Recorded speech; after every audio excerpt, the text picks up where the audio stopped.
Tuesday, May 23rd, and we will begin with a moment of silence.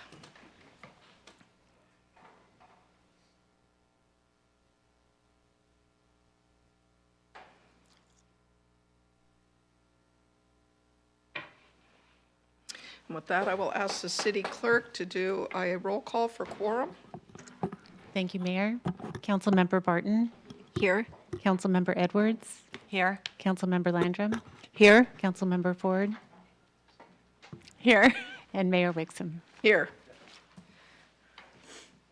And with that, we will go to the Pledge of Allegiance, and I'll ask Councilmember Edwards to lead us.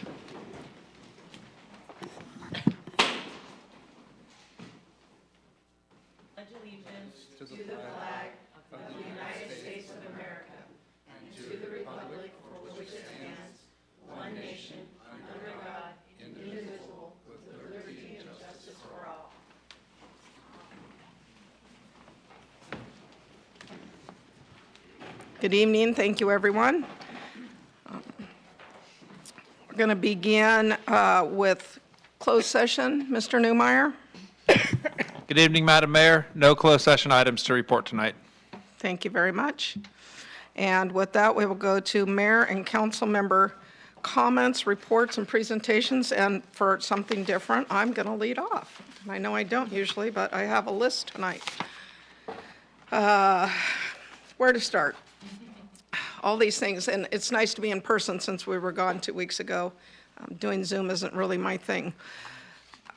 We attended, which was why we were gone. We were in Sacramento attending a Pacific Offshore Wind Summit, May 8th to May 10th, and we'll be able to report out on that, I'm sure, over the next few months. The harbor manager and/or city manager will be giving updates at the upcoming council meetings, so we can kind of start doing that on a regular basis so you know what we have going on in the community.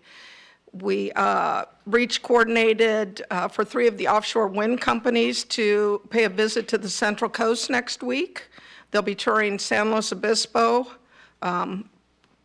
Port San Luis, Diablo Canyon. They'll be holding a symposium at Cal Poly on Thursday and then visiting Morro Bay on Friday. I want to share the risk management workshop that Councilmember Landrum and I attended last week in Paso Robles.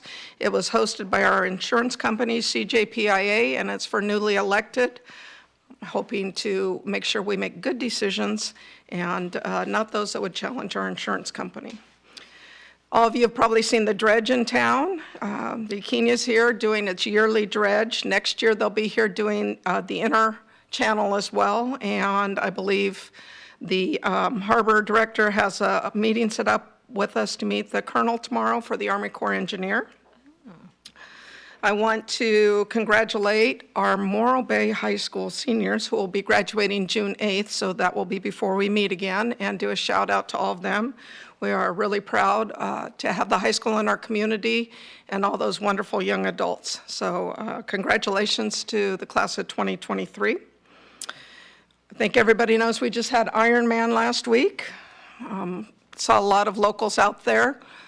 I think that overall the event went very well, and I want to commend our police department along with our other emergency services and public works departments. They did a phenomenal job coordinating and organizing the event, working with the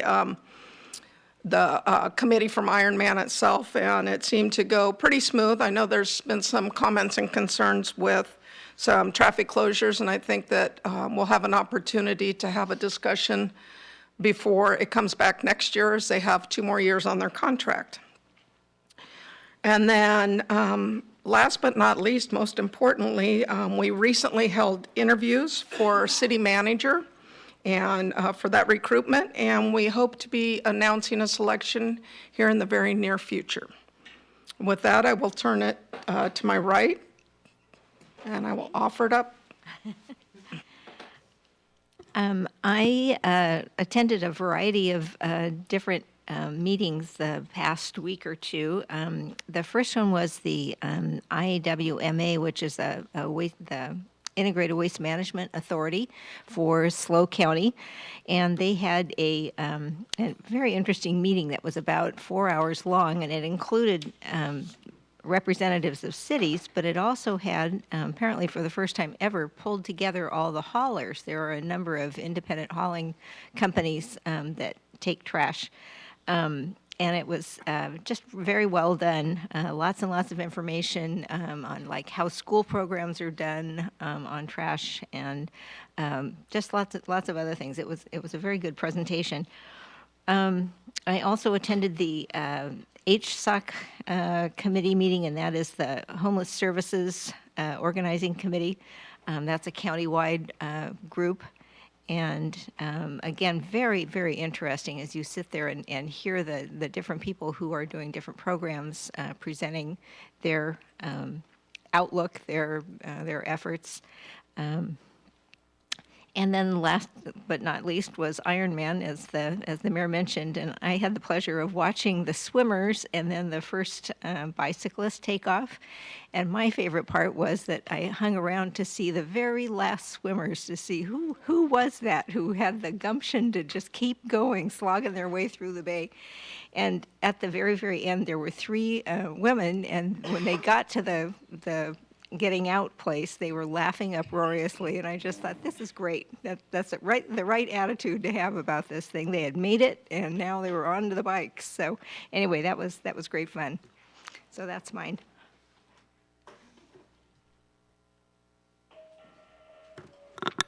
I just wanted to say, Mayor Wixom already updated on the events that we had been to together, but also we went to follow up with the offshore wind this week, last Friday. We went to a group meeting with some of the Native American tribes on transmission, bringing the offshore wind transmission onto shore. And I just wanted to share what I was really impacted with, that having already been to that big seminar in Sacramento, I learned something further. I learned that, and I think the other council members will be interested in this too. With each wind farm, each one of the companies that won the bid, in order for them to get their transmission onto, into PG&E's substation there behind the power plant, they each need their own substation. So that is a total of 3 substations. And then if Morro Bay is to decide to do the battery storage plant, that would be a 4th substation. So that's just something that I didn't know about, and I thought that was, the public would want to know that. Another thing that I didn't know, I knew that the federal government has said that we will have 5 gigawatts of offshore wind by 2030, I think, and by 2045 it will be 25 gigawatts. But I found out that PG&E here in Morro Bay can only ever take on 1 gigawatt, ever, unless it were to expand their substation there. And then at Diablo, they can only handle 4 gigawatts, ever. So I just found those to be interesting facts, and I thought I'd share them.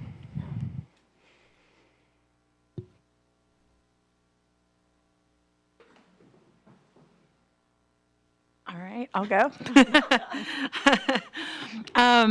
I want to say, Councilmember Landrum, when you weren't sure what day that meeting was on, they all do. We were jumping from meeting to meeting, so they all kind of run together. What day is what? And yeah, I hear you. I want to start off with thanking everyone for being here tonight. And I also attended the IWMA orientation along with Councilmember Barton. It was really neat. I'm not their liaison. I'm not their board member, but I just wanted to learn more about what's happening within our county. And it was really informative. I mean, from super basic information to more in-depth information to the big picture, to what the needs are, to what problems we've had and how we've overcome them, and all the things. And so it was a really, I was really happy that they invited all council, and I was able to make it. Another exciting evening we had here in Morro Bay. Our public works staff hosted a community meeting for many folks that attended here in our community, as well as all of our council members who all showed up to listen in on the Highway 1, Highway 41 and Main intersection. That meeting was really great and informational, and I really appreciated everyone who came out to listen, to learn, and to provide input. It was really, really informative in many ways. And to piggyback off of that, I also am the liaison for the Public Works Advisory Board, and they hosted their last meeting at Morro Bay High School, and that was a really nice change of pace, change of scenery. And there was a really great turnout there as well from our community, as well as a few high school students who provided input. So it was really wonderful to hear. I would say that the majority of that meeting really centered around the same topic, which was the intersection and what to do, whether roundabout, traffic light, something else, nothing, what to do with that intersection. And so that was wonderful. I also had the honor of attending the Peace Officers Memorial Day in Paso Robles. That was a beautiful way to honor our fallen law enforcement officers. It was just a very thoughtful and solemn day, but a beautiful way to celebrate those who gave their all for our safety. And then I want to talk about prom. That happened this last weekend. That was exciting to see everyone. Thankfully, for things like Facebook, if you weren't there, you at least got to see what everyone's kids looked like. And it was absolutely gorgeous on my Facebook feed and Instagram feed to see everybody. It looked like everyone just, was ready for a great time. And of course, gearing up for that graduation day. So I want to echo what the mayor said. Congratulations, seniors. It's a huge, huge milestone in your life. And I'm proud of all of you for sticking to it, and good luck in your future. And lastly, I also want to talk, and I won't, since most has been said about Ironman 70.3, I just want to say, I want to give you a couple of personal interactions that I had while I was attending this event. First of all, I was there before the sun rose, and so I was there all day, and hearing the stories, everyone was kind of relaxed, even though they were gearing up for this big race. It's kind of that calm before the storm, right? So everybody's just kind of getting in the moment and their focus, and but people felt kind of chatty. I was standing around, and they wanted to tell their story, and I was asking, where are you from? How did you hear about us? Is this your first time? And during that time, I discovered that quite a few athletes that are from outside of Morro Bay, they've done Ironmans before, and they said, when we hear that it's an inaugural Ironman in a city, we typically don't go. We don't do the first year. We wait till second year when those, everything's been ironed out, all the wrinkles have been ironed out, and then we attend. But we heard it was in Morro Bay, and we had to come, because Morro Bay is absolutely gorgeous, and we love, when we were looking through the photos, or we were looking to see what it's all about, we wanted to come see it for ourselves.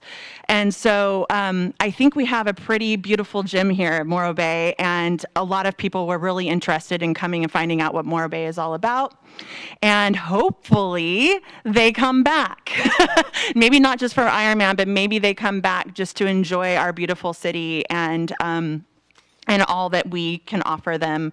And so I just want to say one more time, a thank you to everyone who was involved. It was a huge undertaking from our safety personnel. That was a huge undertaking. I know there was a lot of stress. There was an event that big, to have virtually no injuries at all, that's really says a lot to the organizers and to our city staff who helped implement this race. But we were ready. We were ready for the worst case scenario, and I want to thank all of our safety personnel for that. But I also want to thank our chamber for doing their best to inform our businesses on what's coming and how to prepare for that. And I really want to give a shout out to our chief of police, Amy Watkins, superstar. I mean, really. I have to say that every single organizer that I talked to gave you kudos. Every single one. They were all like, your chief of police is the absolute best chief we've ever worked with. Hands down, if we could take her with us to every single city, we would do it. So I just want to say, amazing. Thank you for all you do and for your team and all that they did. But just thank you to our volunteers as well, because without our volunteers, this wouldn't have happened. And we had everyone from students, little kids, to elderly folks that were out there cheering on our athletes, and just the camaraderie and the everything was just so positive. So I just want to give a huge thank you to our community. So that's it. It sounds like I wish I was here to experience some of that, joy that you are sharing with us tonight. I was actually attending my son's graduation down south, so I got to partake in that. I got to attend the first Senior Center board meeting at the first of the month, and what a great group of dedicated individuals who are really looking to broaden what it means to be a senior. And I really think that's a wonderful direction that they're going. They're becoming much more of an activity-based group, and they really are stressing that in their conversation and what they're promoting, and they're focused on more activities, especially like the bocce ball and the pickleball, and how they can, work out those activities for our community to attend and utilize. They are very proud of their tunes and tidelands, and that was also a focus of conversation, and they are actively, no pun intended, looking for sponsors. So if you're a business out there or an individual that wants to volunteer or help in a sponsorship type of way, please feel free to contact the Senior Center directly. Thank you. Mayor, can I say one last thing? Really quick. I totally spaced and did not thank Michael Wombolt, our director of Visit Morro Bay. That would be a huge, major misstep for me not to thank him. He did an amazing job, and his board as well, in bringing Ironman and implementing Ironman into our, bringing the event here. And so I just wanted to thank him, and I'm sorry that I didn't say it earlier. And I again will echo that. Yes, Visit Morro Bay did a great job marketing the event, and totally agree. Every comment I heard was about our chief and how well run the event was, and most of it in part because of her collaboration. So working with the rest. I'm going to turn it over to our city manager, Mr. Carpenter. Mayor, I just wanted to take a moment to thank all the city employees that worked over the weekend, and I asked Chief Watkins to provide a very preliminary brief report out on our experience with the Ironman.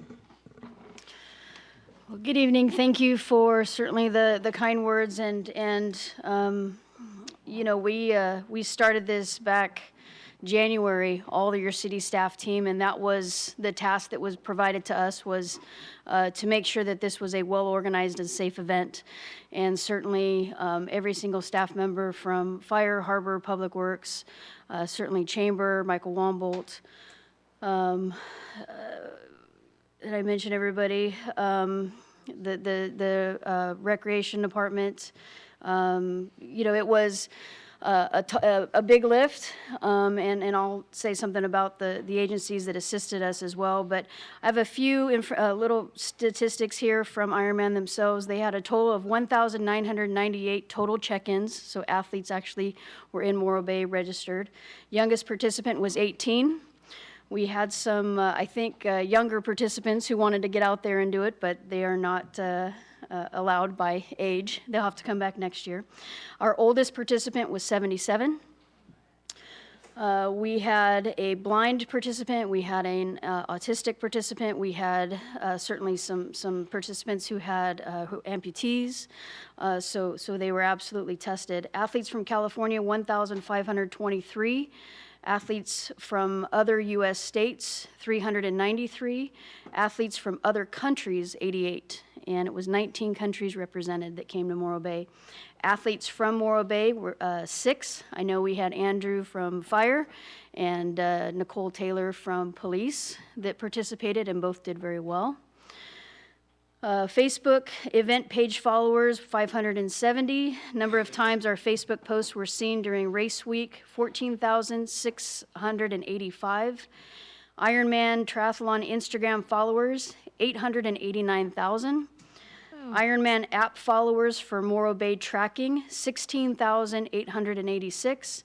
And then Morro Bay website visits over race week, so that's just the Morro Bay website, that's 27,421. So that kind of gives you an idea of the type of interest that an event like this brought to our city.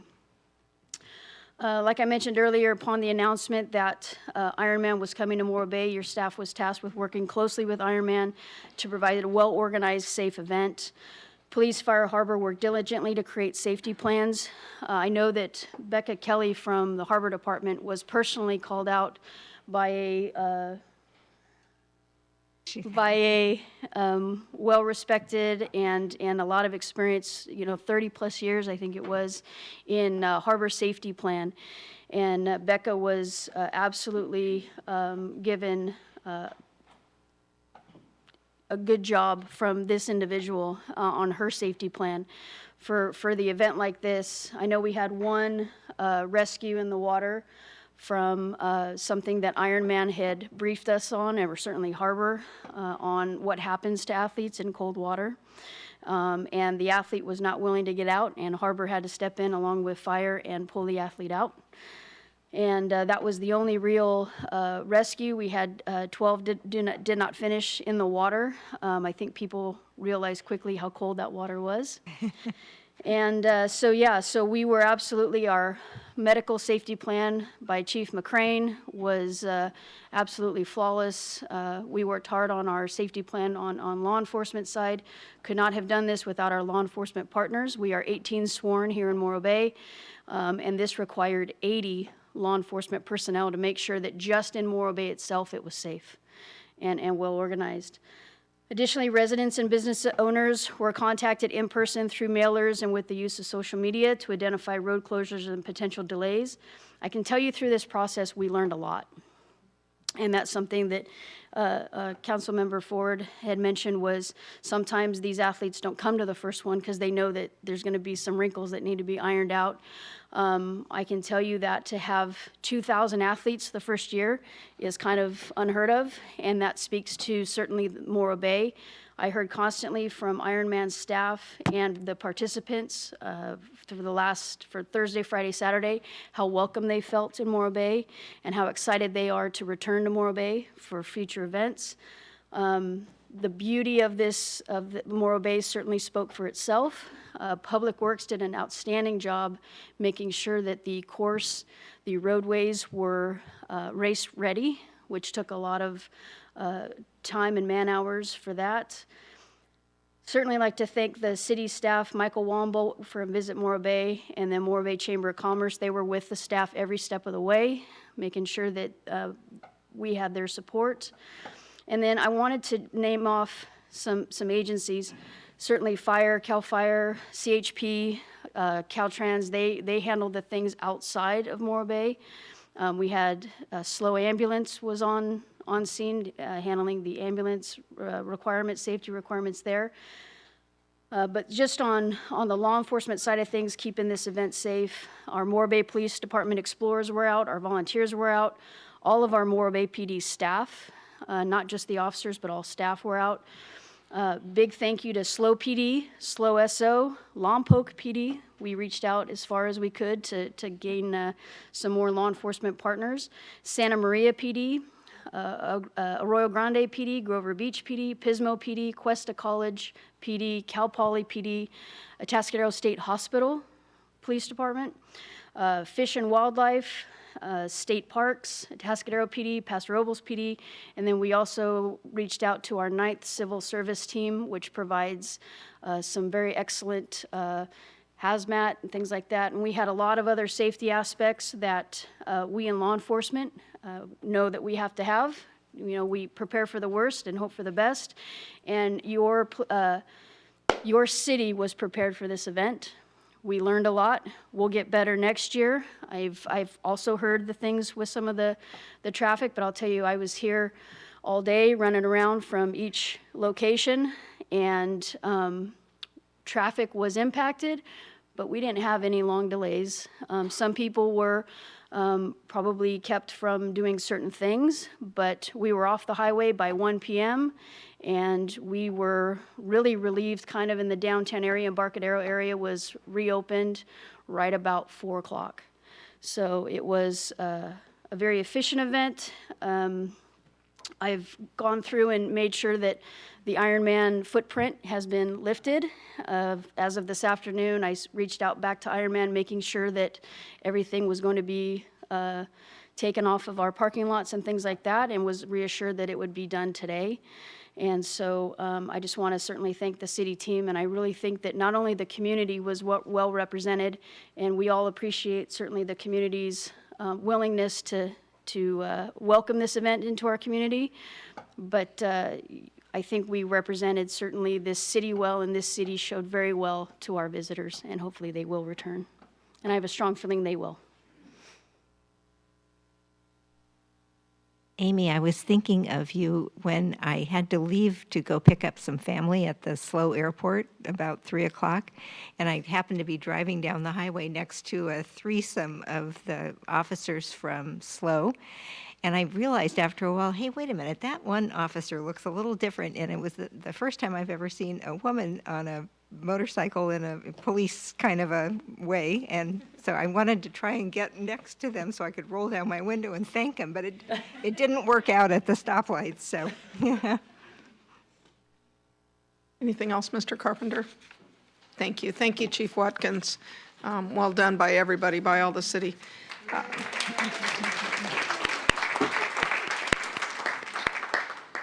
With that, we have some presentations this evening. We're going to do our first resolution for Hunger Awareness Day. So I'm going to invite you up while I read this. Give me a few minutes, and we'll move on from there. So a proclamation from the City of Morro Bay declaring June 2nd, 2023 to be Hunger Awareness Day. Whereas the SLO Food Bank is the lead hunger relief organization in the county, and whereas the San Luis Food Bank was founded in 1989 and has provided 34 years of hunger relief throughout the community, and whereas the SLO Food Bank provides the vital infrastructure for hunger relief and is the primary source of nutritious, free, and affordable food for over 80 partner nonprofit agencies that feed the hungry. And whereas the SLO Food Bank and its coalition partners deliver nutritious food to over 31,000 county residents every month and in every community from Napomo to San Miguel, on the coast from Los Osos to San Simeon, and to points east including Creston, Shandon, and California Valley.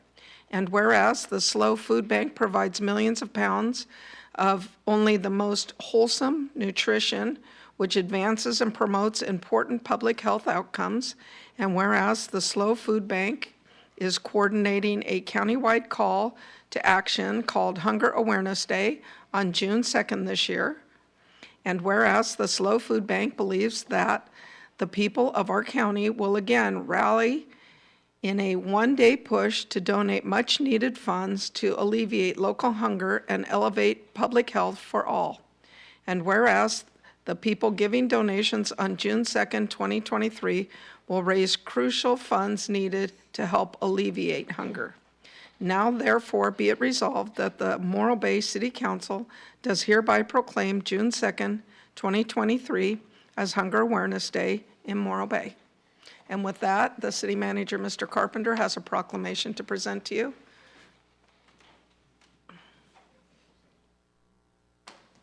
Thank you. And Mr. Olson, if you'd like to say a few words real quickly? I that would. be Thank great. you, Mayor Wixom. Thank you. Council members, city leadership, active residents. First of all, congratulations on such an amazing first year in the Ironman. You do our county proud. Thank you also for shining the light on this vital community issue. Since the beginning of pandemic and persisting today, we are seeing hunger in our community like we've not witnessed in the 34-year history of the SLO Food Bank. And over the past few months, historic inflation coupled with the end of federal hunger relief assistance puts us at the base of another mountain of surge. As compared to 2022, we're already serving 16% more households in 2023, and it's likely going to go up rapidly over the coming months. And we are honored to provide compassionate, only nutritious hunger relief, and we do so through direct distribution and our network of over 80 partner agencies. And in this community, we are particularly thankful for our partners at Coastlands Vineyard Church, the Morro Bay Lions, Rock Harbor Christian Fellowship, and the Salvation Army, who all lean in and help us in this effort to feed those who are most vulnerable among us. And with our high nutrition standards, we're not just filling bellies with food, we're actually fueling bodies. Half of those we serve are children and the elderly, and we know that good nutritious food is vital for those populations to be able to thrive. Through our bulk purchasing and strategic partnerships, we're able to really maximize every dollar donated. We turn every dollar donated into somewhere between $4 and $7 worth of purchasing power. It's absolutely incredible what we can do. And our partnerships and efficiency in purchasing food are vital because we're currently serving over 31,500 individuals in this beautiful county, which is tragic. For Morro Bay residents that are in a position to give, we hope you'll support us on June 2nd, Hunger Awareness Day. We're going to be at the Albertsons on Quintana Road. You can go to slowfoodbank.org to find out more information. Hunger is a local problem in San Luis Obispo County, and thankfully the solution is also local. It's in the hearts of our local residents who lean in and provide time, talent, and treasure to help us with our mission. Over 87% of our budget comes from local residents leaning in to help us. And in closing, this is the second year that we're going to be offering CalFresh Enrollment Assistance, a program that is administered by the county government. County of SLO has historically had low CalFresh enrollment. CalFresh, when I was a kid, was known as food stamps. If you're outside of California, it's referred to as SNAP. It's earmarked federal funds that are given to families in need that are eligible for them to be able to buy the food that they choose. And out of the 58 counties that administer that program, the last time there was a census taken, we were 57th lowest in participation as a percent of those who are eligible. What that means for us is quite literally millions of dollars are not flowing into our community to help our neighbors in need, and tens of millions of dollars are not getting to the cash registers of our grocery stores and farmers markets. And so we're leaning in to help raise those numbers. So if anybody here or anybody watching, you or somebody you know might benefit from some assistance, come to the Morro Bay Library on June 2nd from 10 a.m. to 5 p.m. No reservation is necessary. We'll help you navigate that process and hopefully get you signed up for CalFresh. So thank you again for supporting Hunger Awareness Day. Thank you for serving this community. We are honored to partner with you, and we appreciate this opportunity. Thank you very much. Thank We you. appreciate you being here. Thank you. Okay, we're going to move on to our next proclamation, and this is going to be declaring National Safe Boating Week. Whereas for over 100 million Americans, boating continues to be a popular recreational activity. From coast to coast and everywhere in between, people are taking to the water and enjoying time together boating, sailing, paddling, and fishing. During National Safe Boating Week, the U.S. Coast Guard and its federal, state, and local safe boating partners encourage all boaters to explore and enjoy America's beauty and waterways responsibly. Whereas safe boating begins with preparation, the Coast Guard estimates that human error accounts for most boating accidents and that life jackets could prevent nearly 86% of boating fatalities. Through basic boating safety procedures, carrying life-saving emergency distress and communication equipment, wearing life jackets, attending safe boating courses, participating in free boat safety checks, and staying sober when navigating, we can help assure boaters in America's coastal, inland, and offshore waters stay safe throughout the season. And whereas National Safe Boating Week is observed to bring attention to important life-saving tips for recreational boaters so that they can have a safer, more fun experience out on the water throughout the year. And whereas, on average, 650 people die each year in boating-related accidents in the U.S. 75% of these fatalities are caused by drowning. And whereas the vast majority of these accidents are caused by human error or poor judgment and not by the boat, equipment, or environmental factors. Whereas a significant number of boaters who lose their lives by drowning each year would be alive today had they worn their life jackets. Now therefore be it resolved that the Morro Bay City Council does hereby support the goals of the Safe Boating Campaign and proclamation May 20th to May 26, 2023 as National Safe Boating Week and the start of year-round effort to promote safe boating and urge all those who boat to practice safe boating habits and wear life jackets at all times while boating. And with that, I will ask Mr. Carpenter to present the proclamation to our Harbor Director and Harbor Department staff.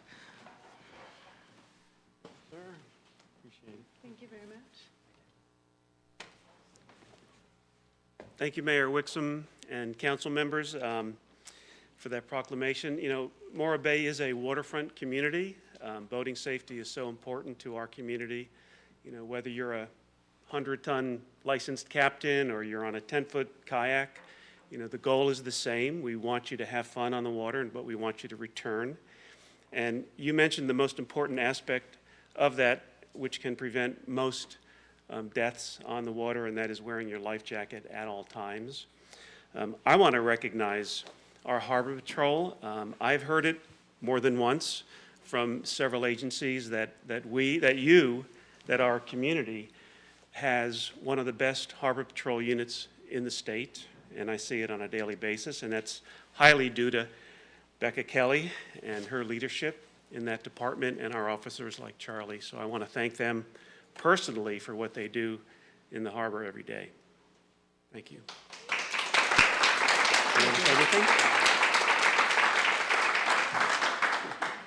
Thank you for this opportunity. We did host a Safe Boating Day on our dock this last Sunday, the 21st. It was slightly overshadowed by the Ironman excitement, but we were able to give away some life jackets to a lot of youngsters that came by and had a little open house. Thank the Coast Guard Auxiliary for helping us out, and Sean Eladio with K38 had her jet skis on display. Hopefully, we'll see a lot more school groups come down, families throughout the summer that we can help educate and keep everyone safe. Get your California boater card. Thank you. Thank you. Thanks, Charlie.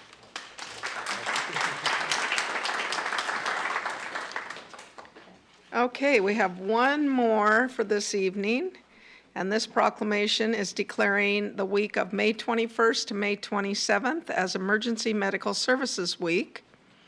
Whereas emergency medical service is a vital public service, and whereas the members of the emergency medical services teams are ready to provide life-saving care to those in need 24 hours a day, 7 days a week, and whereas access to quality emergency care dramatically improves the survival and recovery rate of those who experience sudden illness or injury, whereas emergency medical service has grown to fill a gap by providing important out-of-hospital care, including preventive medicine, follow-up care, and access to telemedicine, whereas the emergency medical services system consists of first responders, emergency medical technicians, paramedics, emergency medical dispatchers, firefighters, police officers, educators, administrators, pre-hospital nurses, emergency room nurses, emergency physicians, trained members of the public, and other out-of-hospital medical care providers.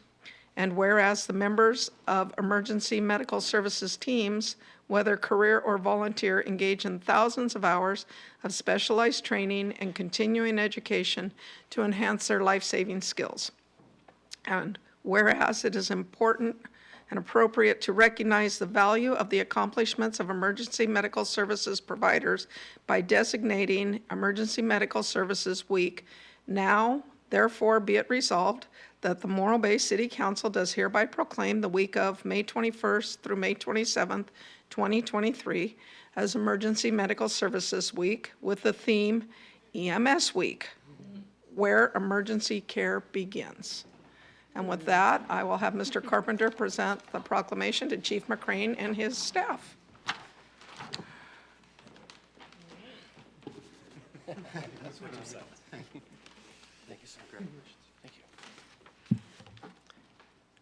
Thank you, Mayor, Council, City staff, community members as well. In 1974, President Gerald Ford proclaimed the first EMS Week. That was done with the intention of honoring dedicated medical professionals that provide day-to-day life-saving care. Since that time, the American College of EMS Physicians, American College of Emergency Physicians has continued that mission, working to advance emergency care and support this tradition. This year's theme, Where Emergency Care Begins, is designed to highlight the fact that EMS plays a vital role in emergency medicine and the continuation of patient care. Emergency medicine has developed into a true component of the medical profession and no longer just a transportation industry. And this highlights the fact that these men and women in this industry work to provide that high level of care day in and day out to the community. So I just wanted to thank Captain Travis Hosh, have firefighter Tanner Russell, and engineer Mike Hosey. And then not with us tonight, engineer Kevin Hames is being honored by the King David's Masonic Lodge as the firefighter of the year for them at a dinner tonight, or else he would be here with us. Just thank you for your support of the department, and thank you, gentlemen, for all that you do.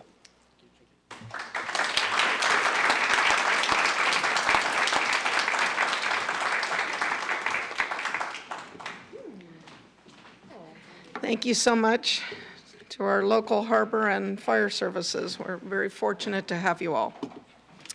With that, we're going to move to public comment, and I have some speaker slips to start out with. First up is Sharon O'Leary, followed by Aaron Oakes, please.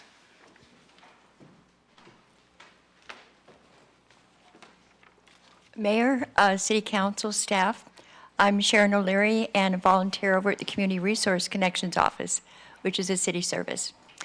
So we're all fairly well informed about the county's strategic, 5-year strategic plan to address homelessness. That's generally, our community is generally informed. Our office recently received the at-home, information about the at-home program, which came out of the California State Association of Counties, which gives a bit of an overview for what cities can do by way of organizing to address social issues. We recently, in the EBAC meetings, which are monthly, have invited as guest Jana Nichols from the 5 Cities Homeless Coalition.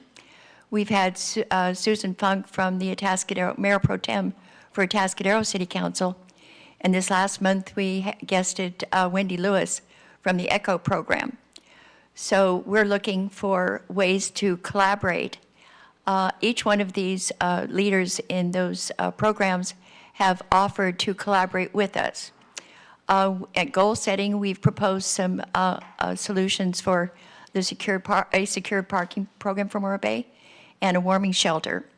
So I'm here tonight to ask if you would consider sending a rep over to the Atascadero City Council and perhaps to Paso and 5 cities to see what we can do by way of collaborating to address homelessness and the in-need community. Thank you.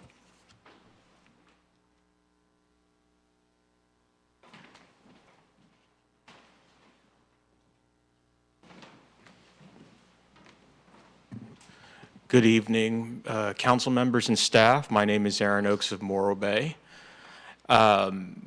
Even though Captain America and the Hulk didn't show up to Iron Man last Saturday, the city of Morro Bay, the various departments, and the Morro Bay Chamber are the real superheroes of the event. I wanted to congratulate them for such a tremendous job.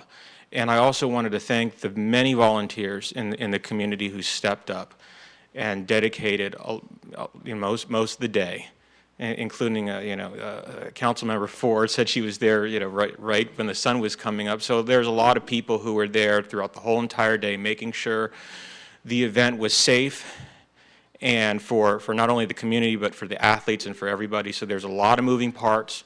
And what an excellent job for the inaugural Ironman in Morro Bay. So thank you.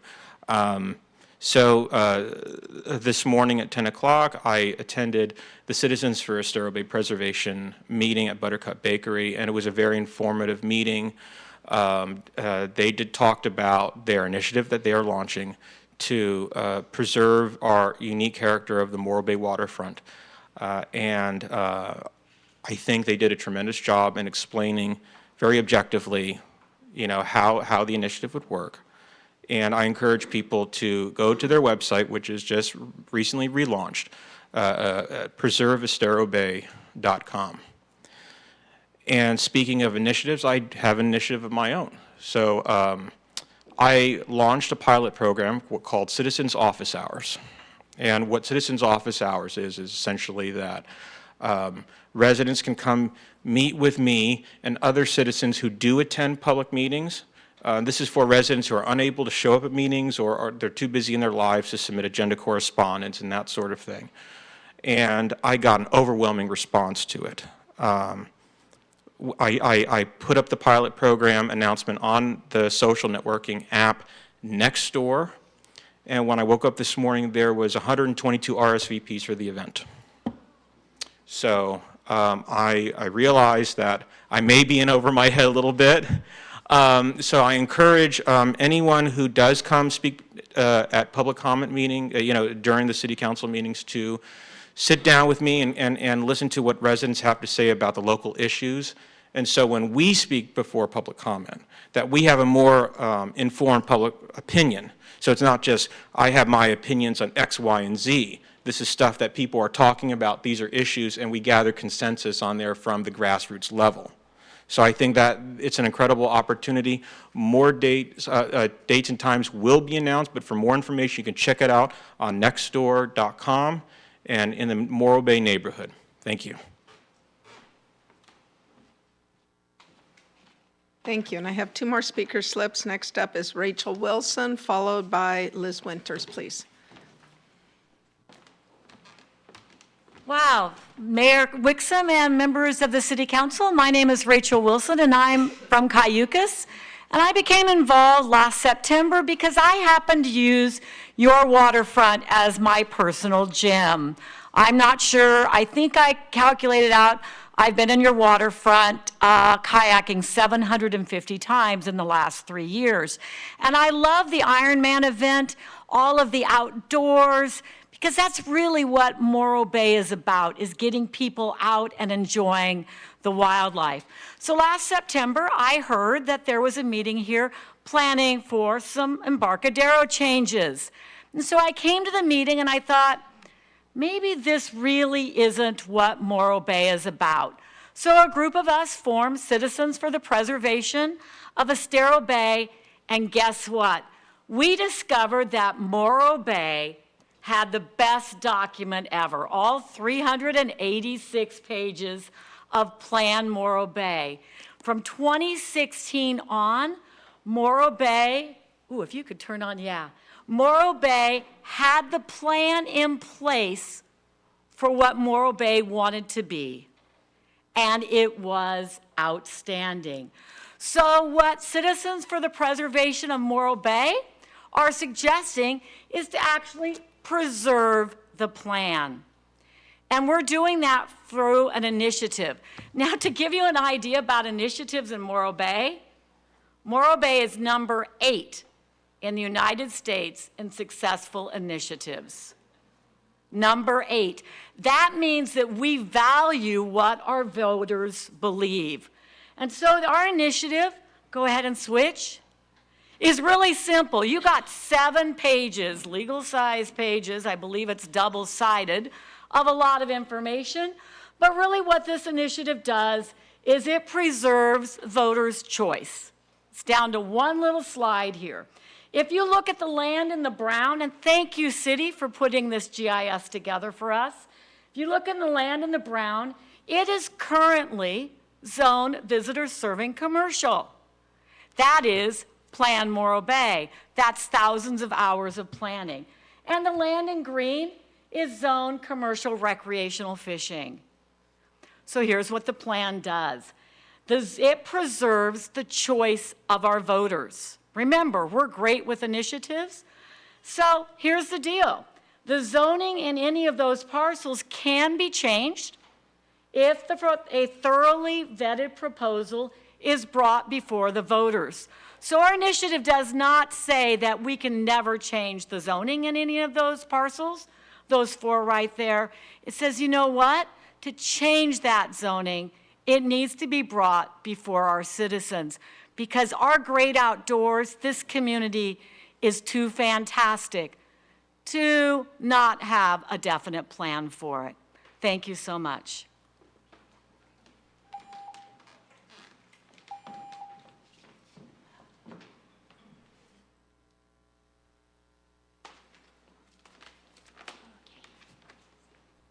My right leg is totally asleep. Greetings, I am Linda Winters, 29-year resident in a mobile home park on Main Street, very close by the Main Street Highway 41 intersection. We've been discussing that a whole lot lately. I live a mere 300 paces from that intersection. And I was going to reread the speech that I gave at the PWEB meeting, and that's the Public Work Advisory Board meeting that was attended at the Morro Bay High School, which is really beautiful. It was a beautiful, beautiful meeting. Not as well attended as I hoped it would be, considering how many different opinions and objections I'd heard since the public forum meeting on May 10th. There were lots of pros and cons that were voiced at that particular meeting, and I was really, really very concerned about the outcome of what was going to be decided. And what my concerns are between the two meetings, as I heard a lot of what I think really doesn't matter, it's already been decided. And my response was, what kind of action did you take?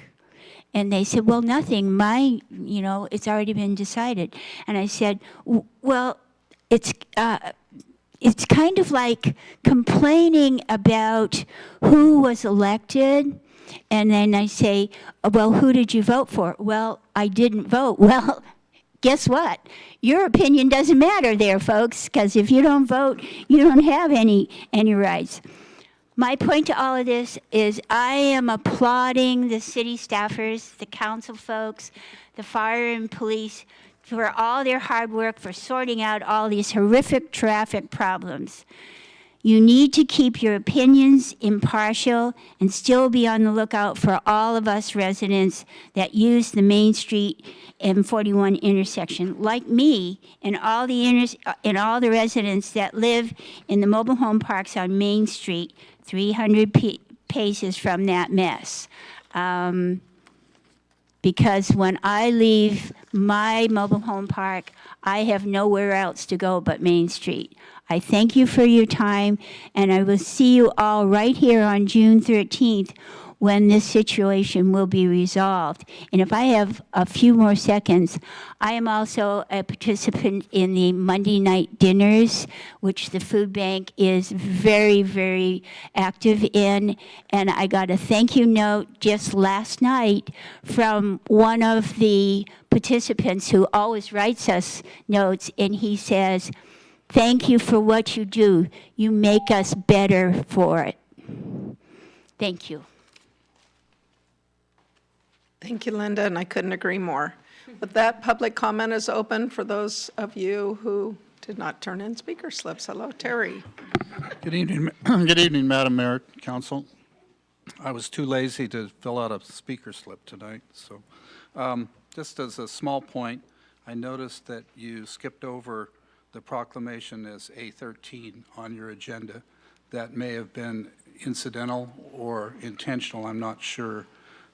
Hopefully it will be approved in the balance of the consent agenda.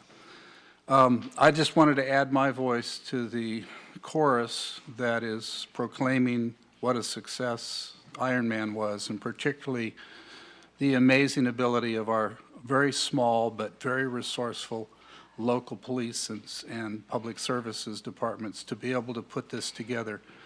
I was a longtime resident in San Luis Obispo, which is no stranger to major events of all kinds, Poly Royal being the least of them no longer going on. But it's amazing to me that we were able to successfully and more or less uneventfully host such a wonderfully large event.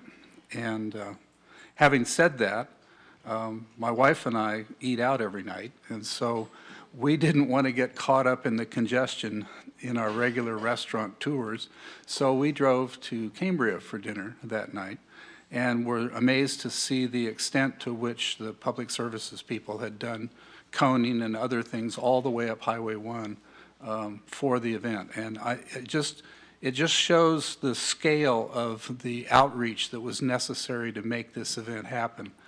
One other personal note, based on erroneous information, I could say that my wife told me, but I won't.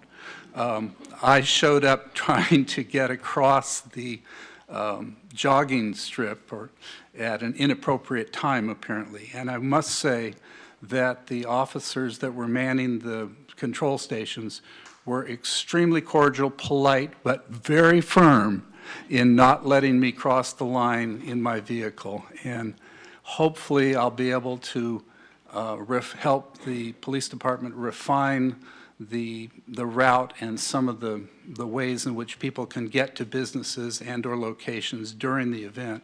I'm sure emergency services would be able to, but on the whole, I must say it's just an amazing event to pull off for such a small town.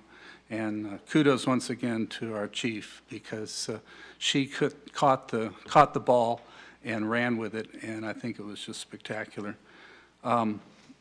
In hindsight, and because we eat out every night, I've been talking to a lot of the restaurants that we didn't go to during Ironman, and the general consensus seems to be they were very disappointed, and I just wanted to pass that word along.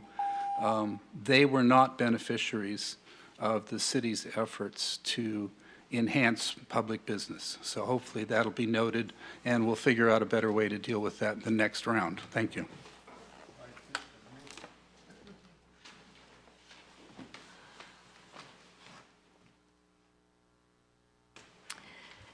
Good evening, Mayor Wickstrom, council members. Shirley Frazier, resident of Morro Bay. I volunteered all 3 days for the Ironman, and I saw Council Member Ford and Barton, out at the bike area that I was assigned to on Saturday.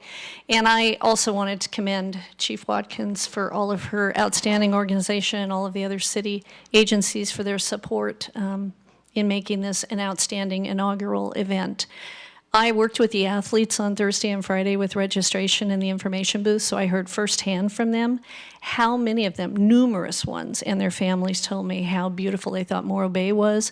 They've been by it before on the highway but hadn't stopped. They appreciated not only the beauty but the peacefulness, the tranquility, and the small town charm that they saw here. They also loved that it was very centrally located in the state of California, and everybody that I talked to, in addition to other volunteers that talked to me, said they will definitely be back 100% for visits and vacations here. We also directed a lot of athletes. Many of them stayed at the hotels here in town and other communities all the way up and down the coast from Cambria down as far as I heard of some in Grover Beach. So I know that it was good for all of them down here. I know a lot of people frequented the restaurants because they wanted to walk places and not have to move their cars. I do know that some residents mentioned the traffic. I feel like the police and the volunteers did an outstanding job. I'm somebody who lives right here in the neighborhood, so I was directly impacted. And you know what? I remember when we used to have the Harbor Festival here 20, 25 years ago. You know, you remember it, obviously. Lots of road closures, lots of people. You know, it was a wonderful thing for the city. This was a wonderful thing for the city. For people that are not familiar with triathlons, it's a big deal to host an Ironman. 70.3 people come from all over, as we've already talked about, not only the state, but the United States. And as far as delays, I commend Chief Watkins. I agree. I've sat out there coming from Cayucas from the fireworks for, an hour in gridlock or more. This was an 8.5-hour event. Things closed a little bit before that, but you know what? It was a day or less of inconvenience to the residents for such a positive stamp on the city, and I believe it's something economically now and in the future. I know we have 2 years worth of contract left, but I just want you to support this. I think there was a lot more good than just the one day of inconvenience to some of the people, and the athletes really commented to us about it. So again, kudos to everyone involved and the city. It was a fantastic event in general, but especially for the inaugural. So thank you for your support of this.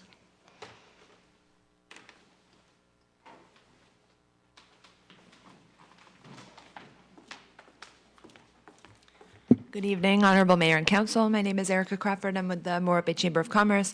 I am going to throw out more kudos for Ironman, not only for this. I know, I just have to.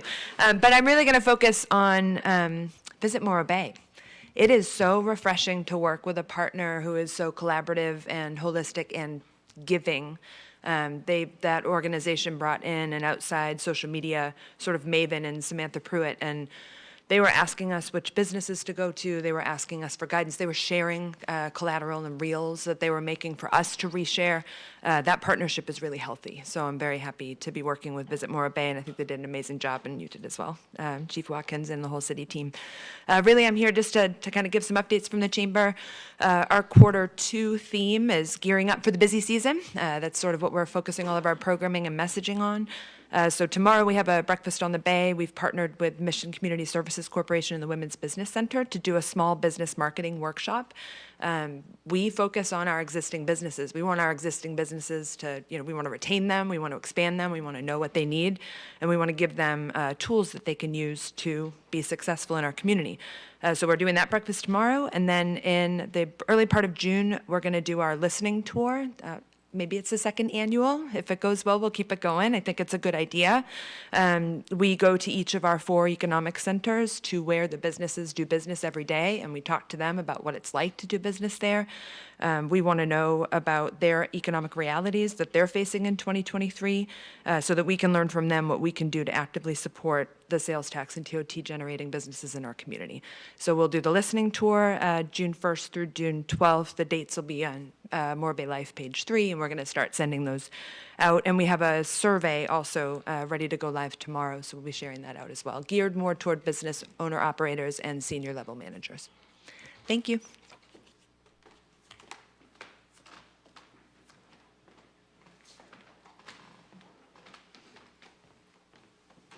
Good evening, Betty Winholtz. I want to focus on June 13th, when the 5 of you will be making a decision for the 10,000 of us regarding the intersection of 41, 1 in Maine. And I've seen you at the workshop a couple of weeks ago and at PWAB last week. However, I think to complete your due diligence, you need to show up at the corner of 41 in Maine. You need to be there for 30 to 60 minutes. You need to feel what it's like. You need to sense what it's like. You need to hear what it's like, whether that's at lunchtime or not, because if they're closing the campus, that section may or may not matter, but other hours of the day, other days of the week. But unless you're there, unless you understand visually what's going on, I don't know how you can make a really informed decision. So I encourage you over the next few weeks to plant yourself there for anywhere from an hour or more. Thank you.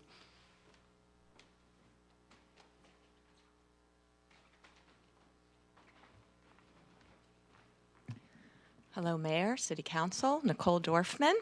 I also want to say thank you and congratulate everybody for a wonderful Ironman event.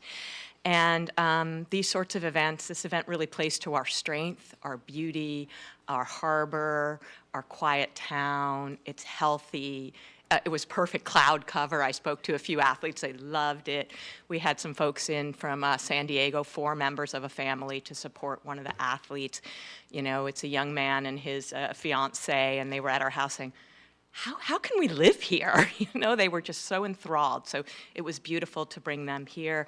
I also want to mention one group that hasn't been mentioned yet, the Grizzly Academy. They were here volunteering. I was at the station. And the group that I was volunteering with, there was, I want to say, 10, 15 young women. The Grizzly Academy, for those who don't know, serves troubled youth between, I think, 15 and a half and to 18. And it was so wonderful working with these young people who were just, you know, go, go. They were really cheering everybody on, so inspirational. And also some of them are saying, how long is it? How long is the bike, the race? How old do you have to be to get into it? You know, I want to do this. And I said, great, come back next year. So that was really warmed my heart to see these troubled youth really lighting up for something and also being able to encourage other people as they were, you know, running past. And I hope it pencils out, because I know the city is looking for more sources of revenue. And again, this plays to our strength, and I hope we can do more of this. It was a tremendous undertaking, and so many people were mentioned. So it was noticed, and we really appreciate it. Another thing I want to say, I really appreciate the transparency. Council Member Landrum, Mayor Wixom, thank you very much for sharing with us what you learned in Sacramento, what you're continuing to learn about the wind farm and how it might impact our town, about the battery plan. It's really refreshing, and I think it's so important, and it really creates a healthy, engaged community. So thank you for all your hard work.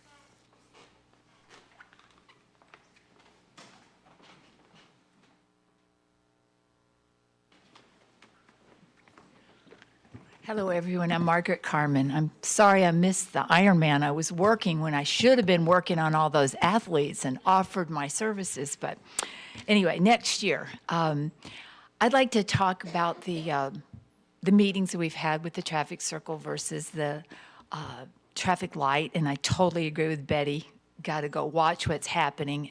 And I really just want to say I don't feel like I got a very good description of why they're so against the traffic light. It was just like, that's the way it is. So there's one question I'd like you to ask 2 weeks from now when they're here. They keep saying that the traffic light will cost more because it has to have upkeep. And nobody talked about what is that upkeep and how much money will that cost. So you can say 12 million versus 4 million. So that was a really big question I had.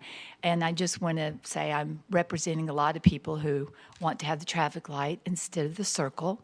And I'd like to report that last week I was at the Board of Supervisors meeting where they were deciding to give the REACH project $400,000. And I just want to remind you guys that that is an economic development, and there's nothing wrong with that, but we have to always consider that they're not long-lasting jobs and that there's not a lot in all the hundreds of pages from the REACH report for 2 years where they're caring about our environment and our way of life and what like all the athletes wanted when they came here and everything. So it was really hard to listen to them last week, and I can't wait until you guys get to okay, I always get this way. I lose my train of thought. Anyway, thank you for all that you do, and I was so glad to see you guys at that meeting last week, you know, getting all your information so you can have the vote that we want.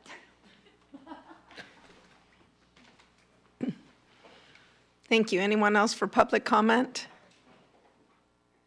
AGP, do we have anyone in the queue? Thank you, Mayor. Currently, I see Judy Lynn setting. I'm going to go ahead and unmute Judy Lynn. Judy Lynn, you should be unmuted. Good evening. I just want to say thank you to everybody who made the Ironman a success here in Morro Bay, and I'm looking forward to the next 2 years when they're here. It was an awesome event. I would like to talk about the roundabout also. I was at the meeting, and I was very disappointed in the fact that the presentation, as wonderful as it was very one-sided towards the roundabout. And it was clear to me that a decision was already made. And the majority of the people who spoke were not in favor of the roundabout. And they had very, very good reasons. And there were two high school young ladies present who both spoke very eloquently. And one of them gave a little rendition of herself as a driver in a roundabout. She was very candid, very honest, and it reminded me of probably myself back when I was 17. And we're in a hurry to get back to class, get lunch, get back to class, socialize. We're driving in a roundabout and we see yield, but we're in a hurry. So we scoot on through. We scoot on past that yield and don't really pay attention. And a roundabout lets us keep going without stopping. So we're just going to try to keep going. And I feel that roundabouts are wonderful, but there are certain locations that are not ideal for them. And those are locations that incorporate a lot of pedestrian traffic. And we definitely are going to have that at this location. We don't really have a whole lot of pedestrian traffic at our Morro Bay Boulevard and Quintana roundabout. And the other factor that is very disheartening is the $12 million price tag. It's a fact. That's how much it is. We don't know yet if it includes the amount of money we'll have to spend on eminent domains, easements for, to get the property we need to make it, to install it. But it is going to be $8 million more than installing traffic lights, and it's going to take a lot longer. So I feel like we're at a place where we need an immediate solution, something that can be accomplished pretty quickly. And traffic lights just seem to be a good way. And I was just very saddened that the board didn't listen to the public. It's really hard to watch that happen. So anyway, I hope you guys will listen to the public when it comes before you. Thank you very much. Thank you, AGP. Is there anyone else in the queue? Thank you, Mayor Wixom. Currently, I do not see any raised hands left in the queue. Thank you very much. With that, I will bring it back and close public comment. Terry, real quick shout out. That proclamation for Pride Month was already handed out by Councilmember Barton this week, so we did not overlook it. Thank you. And Nicole, thank you for mentioning the Grizzly Academy. They had a huge presence there, and I'm sorry that we didn't recognize them. And I will give them a shout out. They have a huge event coming up on Saturday, June 24th.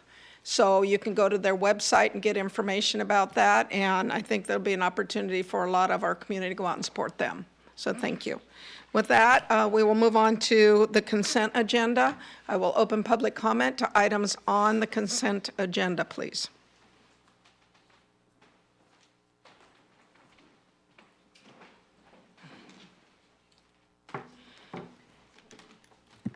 Good evening again, Betty Winholtz. Just want to refer to, I think it's number 4, regarding the 3 years that you're going to continue to make another contract with the county for 3 years regarding our allocations for the CBDG grants or loans, however that money comes to us.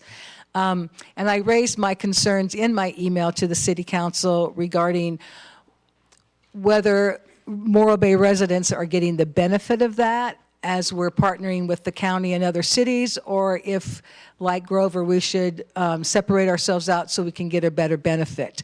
Certainly staff has its opinion, and you should have your opinion, and I look forward to hearing your opinion about that as you make this decision. I personally feel like we could do better if we separated out and we applied for grants separately. And at the least, when those grants do come to us, then the people have input to that if you're going to stay with the same kind of cycle that you're in, that it's not always made, pre-made, I might say, by staff, but that we get to help say what that's about. Thank you. Thank you. Anyone else for public comment on the consent agenda? AGP, do we have anyone in the queue? Thank you, Mayor Wixom. Currently, I do not see any raised hands in the queue. Thank you. With that, I'll close public comment and bring it back to council. Does anyone have a desire to pull any items on the consent agenda this evening? Seeing, I'm sorry. I'd like to pull A13, please. A13? Yes. With that, I will ask for a motion on the consent agenda to approve all items other than A13. I'll move that we approve all the other items except for A13. And a second. I'll second it. And we can do a roll call vote. Thank you. Councilmember Barton? Yes. Councilmember Edwards? Yes. Councilmember Landrum? Yes. Councilmember Ford? Yes. And Mayor Wixom? Yes. Motion carries 5-0. Thank you. And with that, I will turn it over to Mayor Pro Tem Ford, A13. Thank you, Mayor. I thank you for clarifying why the proclamation declaring June 2023 as Pride Month, why it was not read here tonight. And I just wanted to, I was present when Councilmember Barton read the proclamation and presented it in front of Gala Pride and Diversity Center's rally in San Luis Obispo. And I thought it was just a great moment for Morro Bay to represent there and to show our support. And I'm looking forward to the flag being raised at City Hall in June. So I just wanted to say that. And I don't know if Councilmember Barton had anything to add, but I just wanted to say that. It was a most moving event. So many people spoke about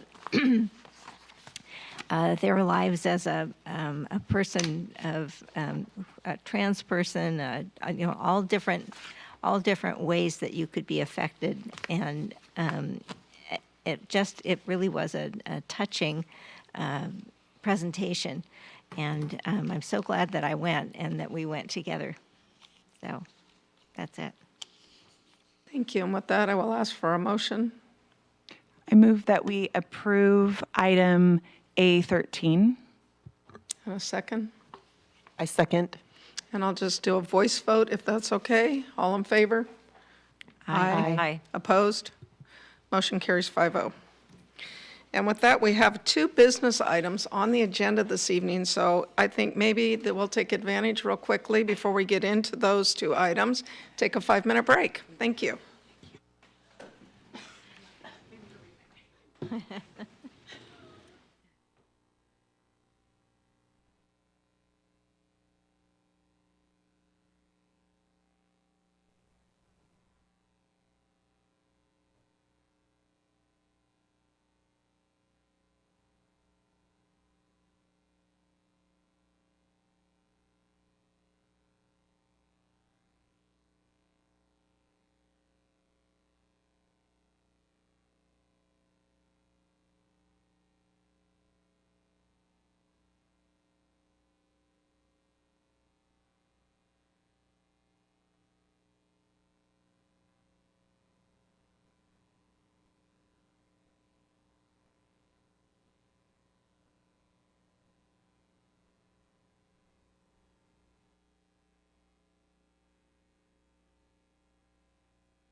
Thank you. Welcome back, everyone. We appreciate you taking a few minutes so we could take a break.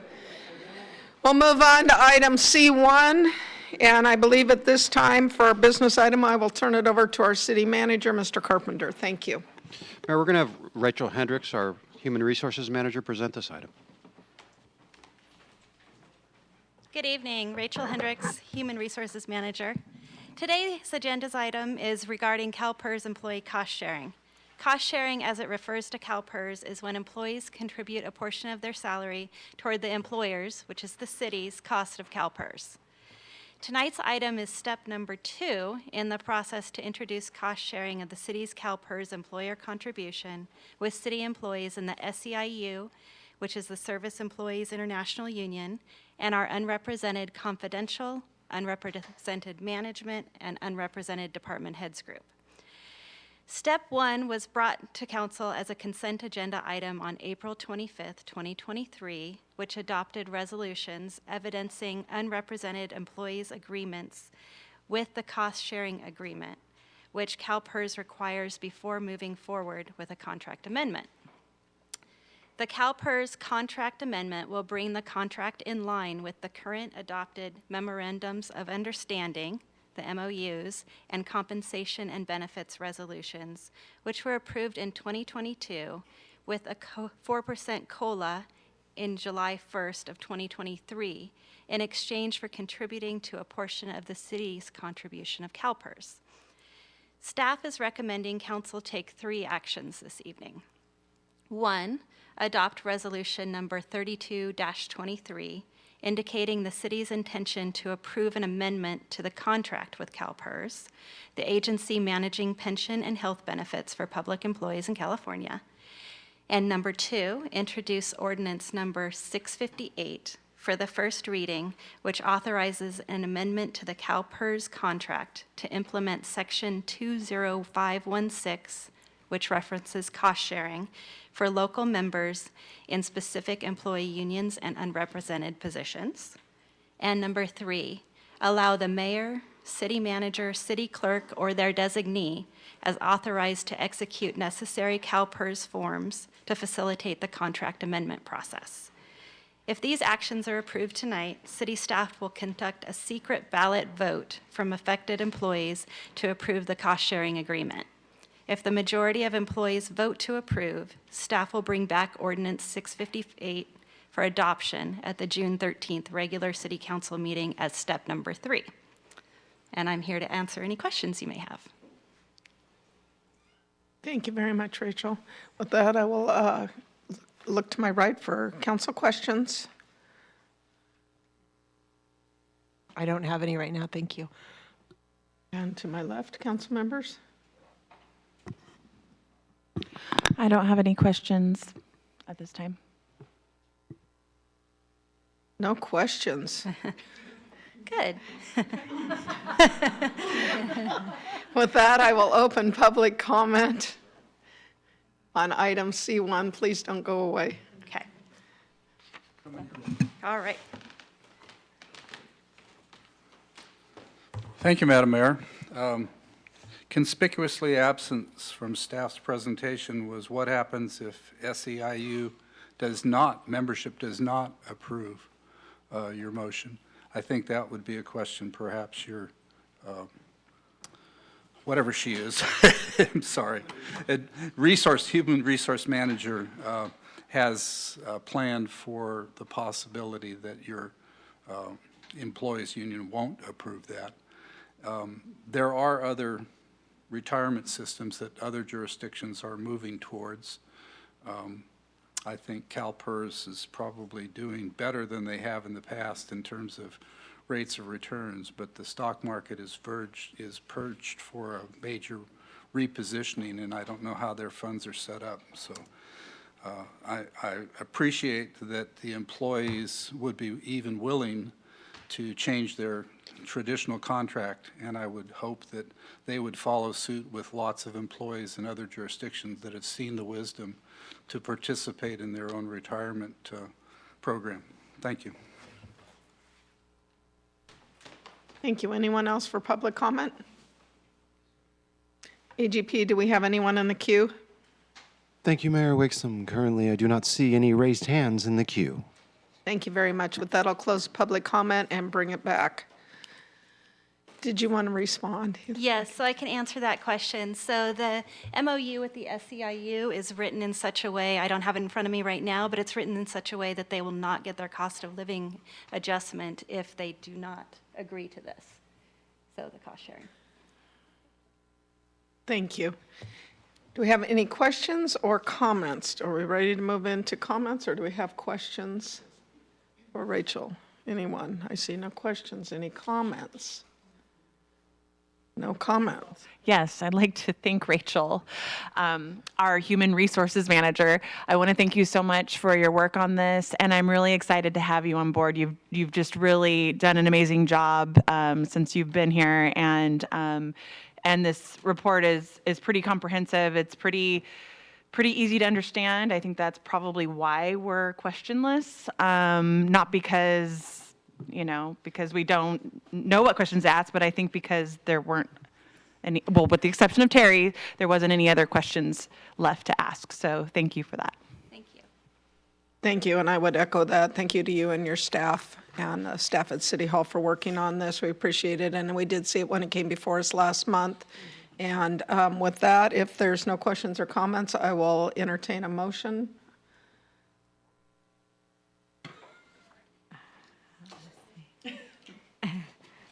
Yes, that's why I'm asking someone else.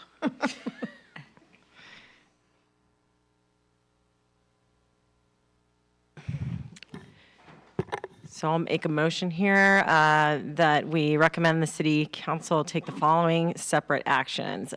Number one, adopt resolution number 32-23, giving notice of the city's intention to approve an amendment to the contract between the City of Morro Bay and the California Public Employees Retirement System, known as CalPERS, Board of Administration. And number two, introduce for first reading by title only with further reading waived, ordinance number 658, authorizing an amendment to the contract between the City of Morro Bay and the Board of Administration of the California Public Employees Retirement System, CalPERS, implementing Section 20516, employee sharing additional cost for local members in the Service Employees International Union, known as SEIU, and unrepresented confidential, unrepresented management, unrepresented department heads, and number three, authorize the mayor, city manager, city clerk, or their designees to execute CalPERS forms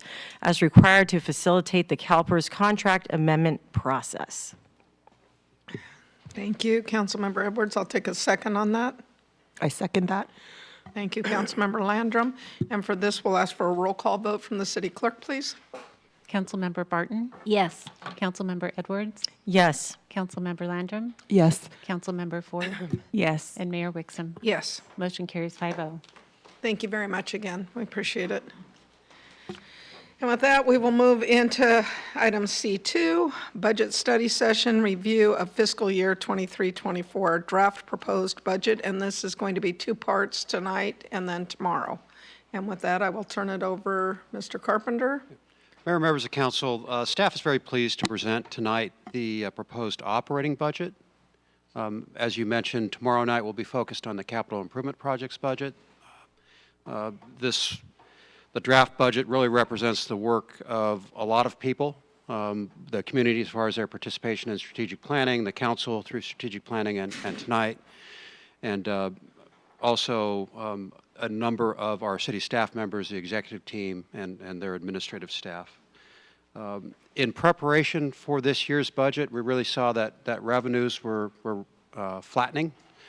So the department heads were instructed to prepare essentially a status quo budget based on the resources that they had available to them last year. So that was our starting point. Our next step was to listen to what we heard through the strategic planning process, and then based on what we heard to allocate whatever remaining resources were available to address the strategic planning goals presented through that process and agreed upon by the City Council. So just to remind you, of our strategic planning goals. There were 4.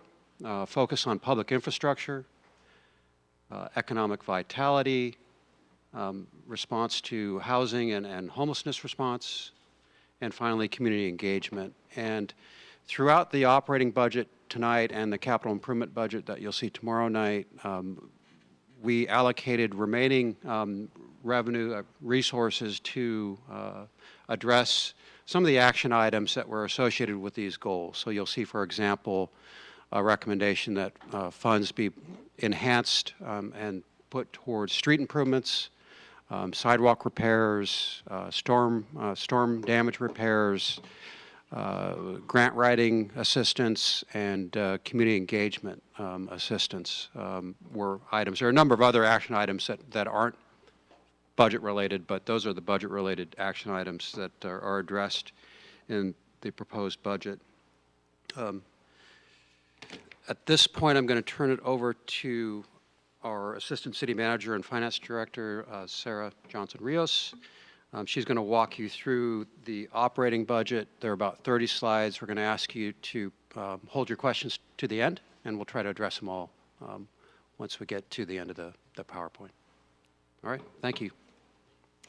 Thank you, Mr. Carpenter. Good evening, Mayor, Council, and members of the public. Before I jump in, I want to thank Kelly Mattis, who's here to answer any questions as well. She's our Senior Administrative Services Analyst who plays a lead role in developing the budget. I have to basically give the group a heads up that this will be her last year developing a budget for us. She will be moving on to her next adventure, and so I especially wanted to take a moment to thank her this evening. She's helped us put together 2 budgets now, this year and last year, and her work has been invaluable, so thank you. And thank you as well to the department head team and other staff, including Janine here from Public Works, who also are very huge contributors to the budget, especially with the Public Works complexities. So with that, just a reminder of what's on the screen is the budget timeline. This is a discussion that starts each year in February with the mid-year update and sort of a high-level fiscal update to council and to CFAC, and then we jump in the spring to the council goal-setting sessions, of which there were several discussions, and then the budget goes to CFAC, which we'll talk more about later. That's a Citizens Finance Advisory Committee, and council actually invites their input on both the Measure Q&E budget and the citywide budget. This is the first year in recent years that we've had an opportunity to take them the full budget, and so that's of note. And then, of course, we're here today and tomorrow with the budget study sessions, and then the final step in the process is budget adoption, which will be on June 13th. So what we're looking for tonight and tomorrow night from council is any input on the budget, any changes that you may want to see to the proposed budget. We would like to know those now and to incorporate those and bring those back for adoption if there are changes on June 13th. And we are required under state law to approve a budget before July 1st. And just for the public that's listening, the city's on a fiscal year July 1 through June 30th budget. So this budget, we're talking about the period starting July 1st of 2023. So big picture, the citywide proposed budget this year is $56.1 million in expenditures. And when we talk about this, we talk of the numbers excluding transfers between funds. And just real quickly, I mean, that basically means that any cash that's transferred from, for example, the water operating fund to the water capital fund, we exclude that from this total number, so we're not double counting anything. But council does approve the budget by fund, and so since we have separate funds for operating and capital, that's where you get those transfers. At the end of the day, the dollars that will go out the door is this $56.1 million. That represents a 3.5% increase from the current fiscal year 22-23 budget. And we have roughly the same size capital program at about $19.5 million proposed this year, and then the remainder of $56 million is comprised of $36.6 million for our operations, which is all of the day-to-day services that the city provides and all of our ongoing programs. It's notable for the city to have such a sizable capital program, and we're going to talk more about that tomorrow. That's why we're carving out time for that relative to the size of the total budget. Revenue budget proposed this year is $45.9 million. And that's a decrease of 1%. There's lots of ups and downs in there, but you could really attribute that 1% to no more additional federal funding for COVID relief. That was one-time money that we will not be receiving anymore. And so the difference between revenues and expenditures, you can see that expenditures are higher than revenues, is not indicative of an operating deficit. It means we're taking cash available from fund balance and spending it on one-time capital projects. So that's largely in the water and sewer fund, but also in the general fund and the Measure Q&E fund based on one-time operating surpluses that we're able to then allocate for capital. So big picture, and these charts are all in the proposed budget, which is online, and there's a link on our the city's homepage. So in terms of where the city gets its money from, this chart shows that the largest share here, the green slice of the pie, almost half of our revenues come from current services. And that includes things that individuals pay for as a service. So water rates, sewer rates, recreation programming fees, lease revenues in the harbor fund, planning fees, et cetera. And then the next largest share is represented by a combination of that blue and gold and orange slice of the pie, which is our tax revenue. So property taxes, sales and use taxes, and transient occupancy taxes represent over a quarter of the citywide budget. And then the other, there's a number of other smaller sources. We also can show revenues by fund, which is a different way to view the same information. The general fund captures almost half of the citywide revenue, and then the water and sewer operating funds capture the next largest share. And of course, those funds are restricted to be used only for water and sewer services and related capital improvements. And then the Measure Q&E fund, I wanted to note, that's the red slice of the pie. That represents an increasing share of citywide revenues after the passage of Measure E in 2020. It's at almost 9% of citywide revenues this year. And then the expenditure chart is very similar to this. The general fund and operating and sewer funds, as well as Q&E, represent the lion's share of our expenditures. The city has actually over 40 funds. Most of them are small funds that are restricted as to use. And just 5 of those funds account for 90% of our financial activities. So we'll spend time talking about those 5 funds tonight. That's the general fund, water, sewer, harbor, and Q&E. Looking at expenditures in a different way is this shows expenditures by department across all funds. So because we're including water and sewer, the Public Works Department represents the largest share of the citywide budget, and then police and fire represent the next largest shares. If we were just to look at the general fund and even the Measure Q&E fund, police and fire would represent a much larger portion. I think it's roughly half.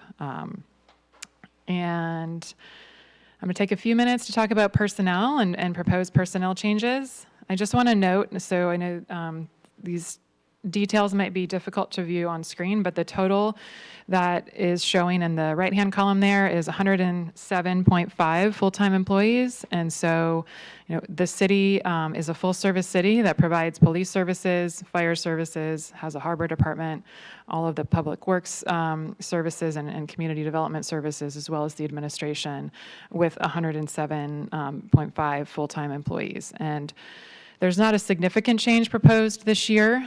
The change represents a net addition of 2.4 full-time employees. That actually includes one position that was just approved very late in 22-23, the Harbor Patrol Officer. So that's a change from last year's adopted budget, as well as one newly proposed full-time firefighter position, which is proposed to be offset by the reduction of 3 part-time reserve firefighters, which you'll see on the next slide. And that really is indicative of increasing challenges in recruiting reserve firefighters, but a need to maintain minimum staffing levels.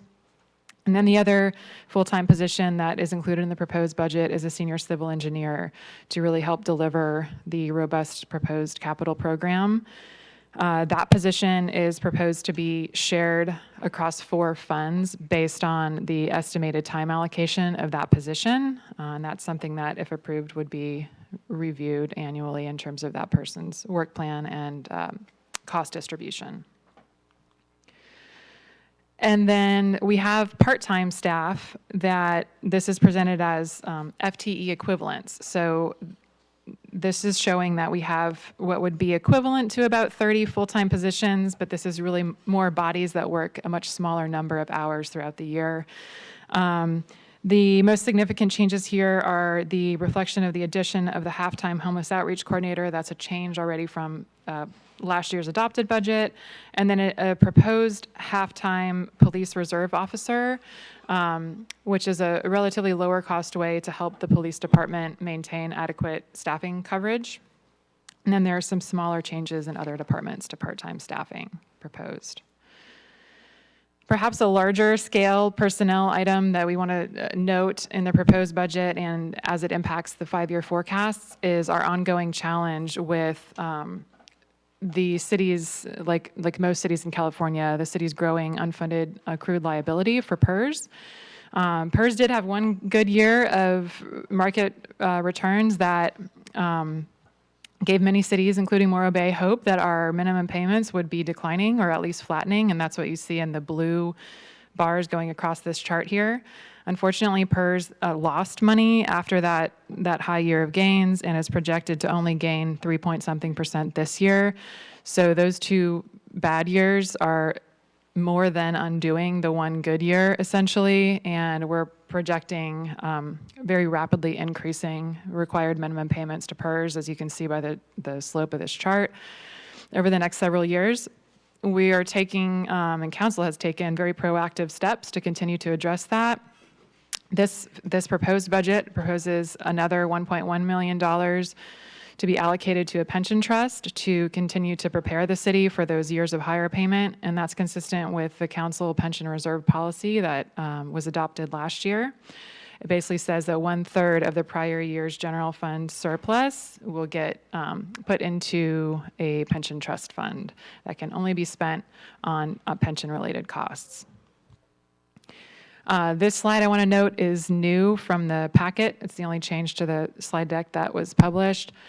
And it just shows some potential, what we call smoothing scenarios, to try to take that top off the curve of increasing payments.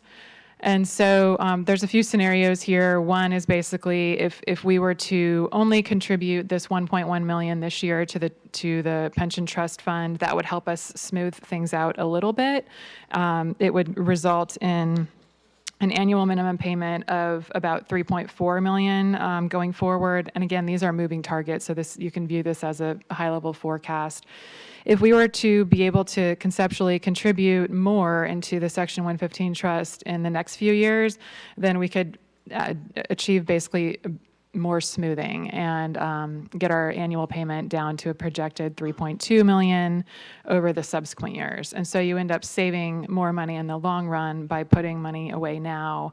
And of course, it's invested and hopefully will earn returns in the meantime.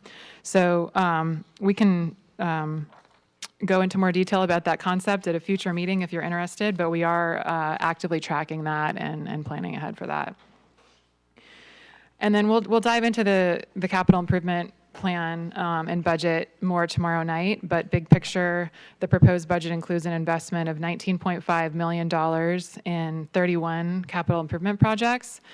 The lion's share of that is in water and sewer infrastructure, as well as general fund and Measure Q&E fund proposed contributions to pavement management in line with council's infrastructure goal, and storm recovery. So storm recovery is taking a bit of a chunk out of what we could otherwise do for our capital improvement list. There's $1.9 million proposed for storm recovery. And there have been questions about whether we're budgeting for reimbursements. We're not budgeting in 23-24 for reimbursements because we don't yet know what we will receive or when we will receive it, and it may take more than 1 year to receive. So anything that's received as a reimbursement would just be credited to the fund balance that expended those funds and be available for council to program in a future year budget. The multi-year CIP plan, I'll just mention it briefly tonight because it will feed into our forecast discussion.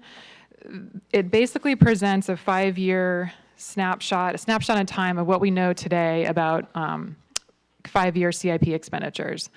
And I'm sure Mr. Kwolek will describe tomorrow. This will be evolving over time as the capital needs assessments are completed and we learn more about our capital needs and costs.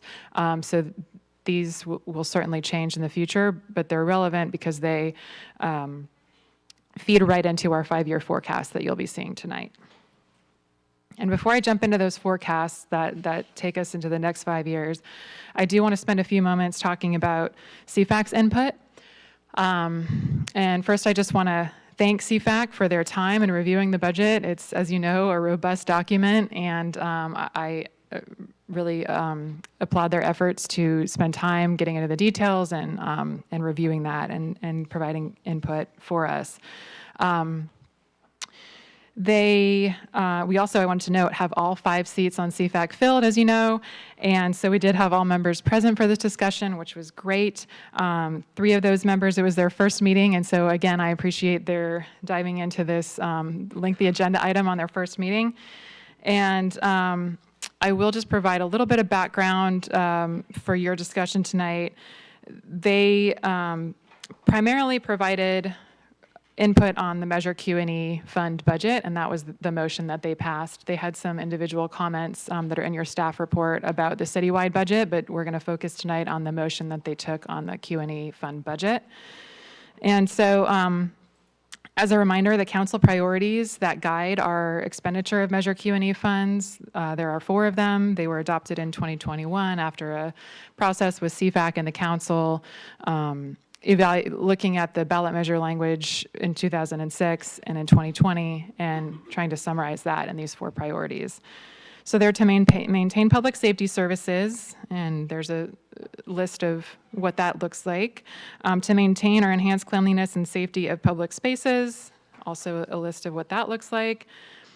And investing in infrastructure and equipment, such as street paving, storm drains, and vehicle replacements. And finally, ensuring the financial health of the city by maintaining appropriate reserves. So this year, the proposed budget includes $4.6 million in revenues, and that represents a leveling off projected of sales tax. I'll talk a bit more about revenue assumptions when we get to our citywide forecasts. And then $5.7 million in expenditures. And so again, that delta there is coming from expenditure of fund balance that we received in prior years. So there are some changes to the ongoing operating costs proposed in Q&E. You can see those listed here. The most significant change in terms of percentage change is addition of public works related budget to allocate on-call dollars for smaller scale pavement management, sidewalk repair, and storm drain repair. And then we have proposed $2.3 million in capital expenditures. We'll talk about each of these projects in more detail tomorrow, but I'll mention them tonight so that we can go through CFAC's input on them. They are the active transportation plan, which will help make the city more competitive or eligible for grant funding. The local road safety plan implementation and safety improvements, which will make crosswalk and pedestrian-related improvements and related improvements to local road safety. The replacement of trash cans and recycling cans, sidewalk improvements and street tree replacements, which is what it sounds like, to repair areas of sidewalk that are impacted by tree roots, typically. And then finally, the most sizable proposal is $1.8 million towards the annual pavement management program. And that would be a $2.1 million total project budget. The delta there is coming from state gas tax funds. So that's what's in your proposed budget.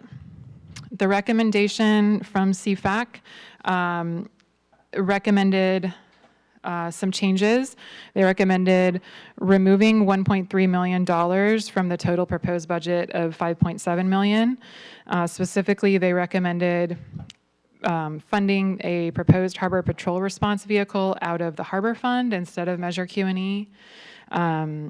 That patrol vehicle is to replace a vehicle that's exceeded its useful life and is consistent with the 4 council priorities for Q&E. But it certainly could be funded out of the harbor fund balance instead, and that was the CFAC's recommendation. And then they recommended eliminating 3 proposed CIPs: the active transportation plan, the local road safety plan implementation and safety improvements, and sidewalk improvements from the proposed budget. And they recommended finally reducing the pavement management program down to $1 million, so a reduction of $840,000. I think the concerns that they raised were really to make sure that we're preserving enough of Measure Q&E to retain the staff that we have and to adequately compensate the staff that we have, to ensure that we can maintain the level of operating budget that's desired in the fund, even as we're projecting revenues to fall off. And so what they were essentially recommending was that $1.3 million that would be withheld from expenditure this year would just be retained in fund balance and presumably allocated in future years. So we did want to share with council the anticipated impacts of removing these items from the budget. And so that's what's represented on this slide and also in the staff report. Basically, we would either have to find alternative funding sources for these items, which in some cases would require less funding for other items, or we would have to forego this work. And so the impacts would be, potential impacts on the harbor fund's response, depending on how long we try to keep that vehicle that's past its useful life. Potential impacts to the city's eligibility for grants if they're requiring this ATP plan, and then less public safety improvements that we would be able to make both in the areas of this local road safety plan and sidewalk improvements. And finally, it would roughly cut the proposed annual payment management program in half. And so I know I'll leave it at that, and our public works team, I'm sure, can give you more specifics if you're interested. And so some things to consider, and again, these are raised in your staff report. I think CFAC raised some valid concerns, and looking at overall, our forecast is that our expenditures are growing at a faster rate than our revenues are growing. And so in the 5-year period, we're showing basically less funding available for capital. The Measure Q&E fund is projected to still maintain an operating surplus over the 5-year period, a balanced operating budget at the current level of services, but it would have a declining amount of funds available for capital.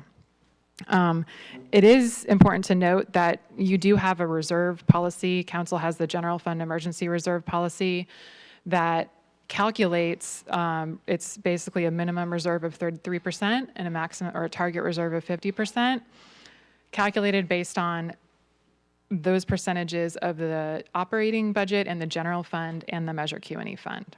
So using this year as an example, the proposed Measure Q&E budget, operating budget, is $3.4 million. The proposed budget already includes 33% of that, or about $1.1 million, in the general fund emergency reserve. So you're already retaining essentially 1/3 of the operating budget in Q&E in that general fund emergency reserve. Retaining additional fund balance in the Q&E fund would be on top of that. So I just want to make sure that point comes across clearly.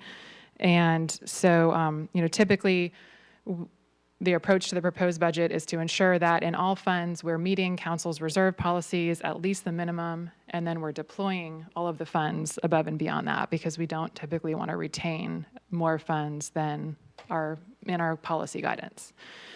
And then another thing to consider is that we've intentionally left sort of a cushion in the Measure Q&E fund for capital, because it is a volatile revenue source. Sales tax revenue will ebb and flow with the business cycle.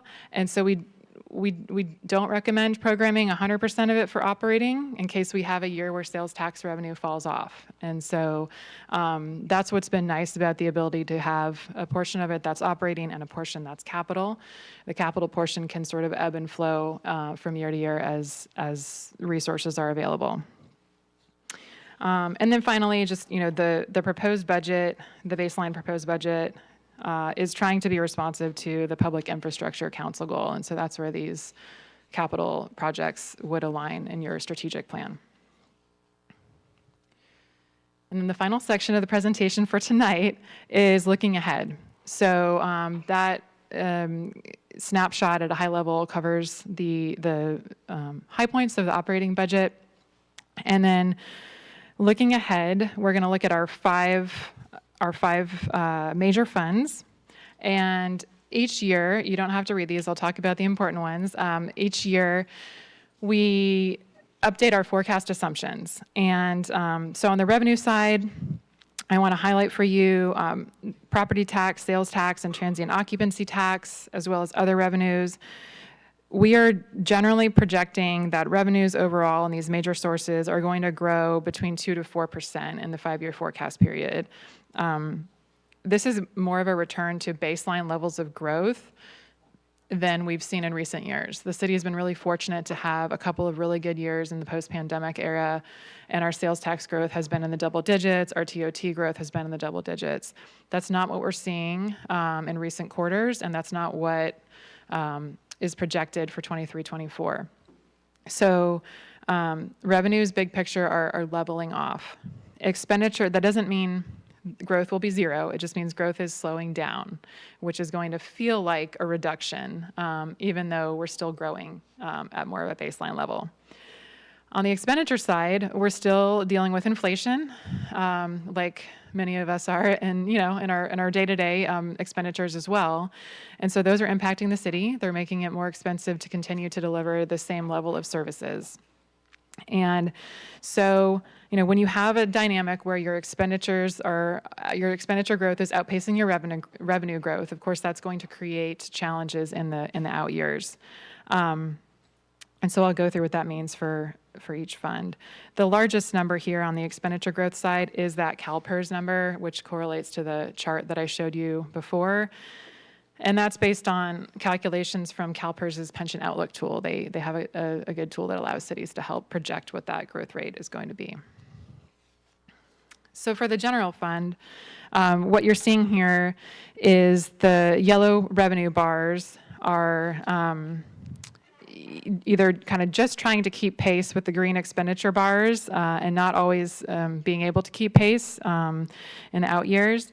And so you're seeing the use of one-time available fund balance in that little brown bar this year for funding the general fund emergency reserve, funding capital, and then in the out years, you're seeing that dotted line being a negative fund balance. What that really reflects is the general fund's lack of ability to fund capital projects in the out years. And so this builds in those 5-year capital plan assumptions. The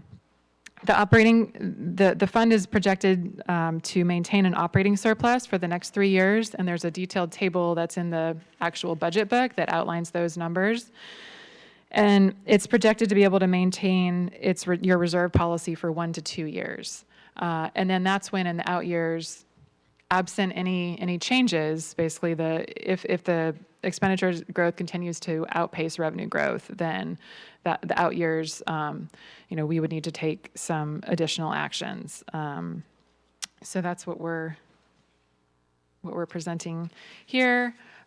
Looking at the Q&E fund, the chart's a little bit different because, as I mentioned, we don't have a reserve policy here. So what this chart is really showing is revenues, being the yellow line, are growing slowly.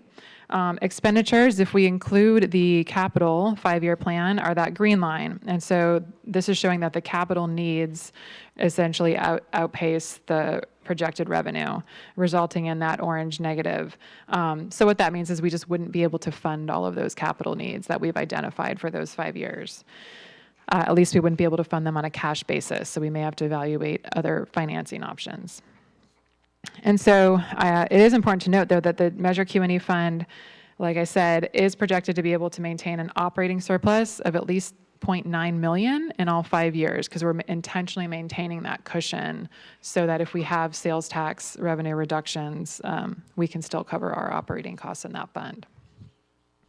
When you put the two funds together, which of course, we don't do that on our books, but when you're doing this for illustrative purposes to show what capital the general fund and Q&E fund could cover together, you get this chart here, which the purple line across the top shows our capital needs for these two funding sources, and the orange bars show the funds available. And so you can see essentially, visually, this gap is widening between our capital needs and our funds available for capital. Moving to the Harbor Fund, this fund is able to maintain a small operating surplus for the full forecast period for the 4 to 5 years. That's based on Measure Q&E's current contributions to Harbor Department operating expenditures of $200,000 to $300,000 a year. And so that's what's allowing the Harbor Fund to continue to deliver its level of service without going into the red. The purple dotted line there shows the current fund balance of $0.8 million.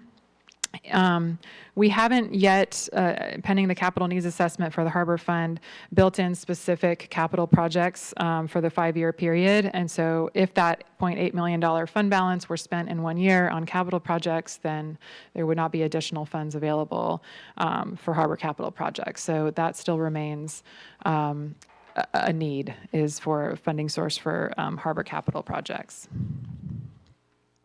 The sewer fund has a large fund balance now, and so the purple dotted line represents using that fund balance for programmed capital needs in the next couple of years. And then you can see that we're unable to maintain the ability to fund all capital in all 5 years. But that fund is projecting an operating surplus in all 5 years and the ability to meet reserve policies for at least the next couple of years. And a lot of this will depend on the timing of how those capital projects move forward and the costs that are actually incurred for those projects. The water fund, similar dynamic, but a different scale than the sewer fund.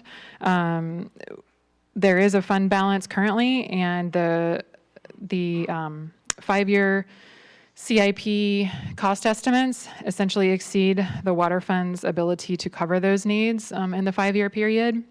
And with the update of the One Water Plan, these numbers will continue to be updated. But what this is telling us, again, is that we can maintain an operating surplus in the water fund and in the sewer fund. We can continue to deliver those operating services. The city's ability to fund capital needs, and I'm referring to the wide variety of all of the capital projects that are needed for the water and sewer fund, will be a challenge in the out years. The construction cost index has increased double digits in the last couple of years. It's extremely, high rates of growth for the cost of delivering capital projects, and that's going to continue to be a challenge in all of the funds for these capital needs. On a positive note, we do have strong reserves, and so this represents, this proposed budget is able to meet the minimum reserve policies in all funds. Council doesn't have a reserve policy for every fund, but there is one for all of the major funds and for some of the smaller funds as well, and so those are listed here. And specifically, the proposed budget proposes meeting the general fund minimum emergency reserve of approximately 1/3 of the operating budgets in the general fund and in the Q&E fund. We're not able to strive towards that 50% reserve level this year, as was, I think a hope in prior years. And a lot of that is because of the storm recovery expenditures and our other capital needs. And so the proposed budget, again, proposes meeting that minimum.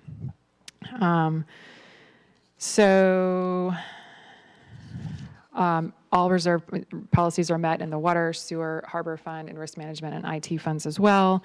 In the current budget year, it's the out years that we need to continue to monitor and take corrective actions where needed.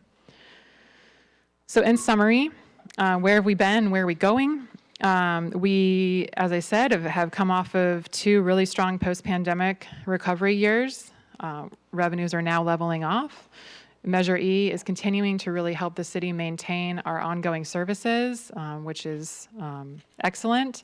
And it is also allowing the city to address more capital needs than we have in prior years. And so even though we have continued unmet capital needs, I do want to recognize that the city's proposed investment in capital in this 23-24 budget and our budgeted investment in 22-23 represents a significant increase from before Measure E was passed.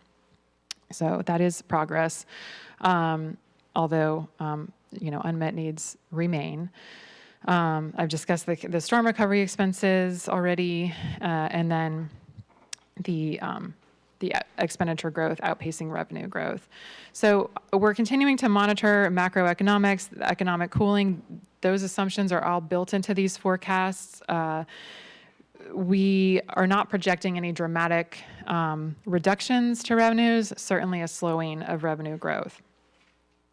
We do have the looming pension challenges we discussed, and we're taking steps to continue to address those and need to continue to do that in future years.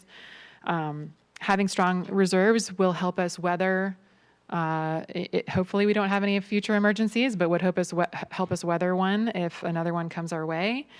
And I think there's a remaining theme, which has been in prior year budgets as well, of it's an ongoing exercise to continue to evaluate potential revenue opportunities. And so with that, the recommendation before you tonight, as I mentioned, is to receive the proposed budget. We've got it listed here as operating and capital. The intent is to try to break it up and discuss operating tonight, but you can certainly ask questions and we can discuss the capital as well. You will be receiving a detailed presentation on that from Mr. Kwolek tomorrow night, though. And then, like I mentioned, please provide us any feedback either tonight or tomorrow night or both on any changes that you would like to see brought back to you for adoption on June 13th. And with that, I'm available. We have the whole staff team available for any questions. Thank you. Thank you very much, Ms. Johnson-Rios. That was very comprehensive. We'll start with council questions. To my left, Councilmember Edwards. Any questions? You're going to hold off? Councilmember Ford?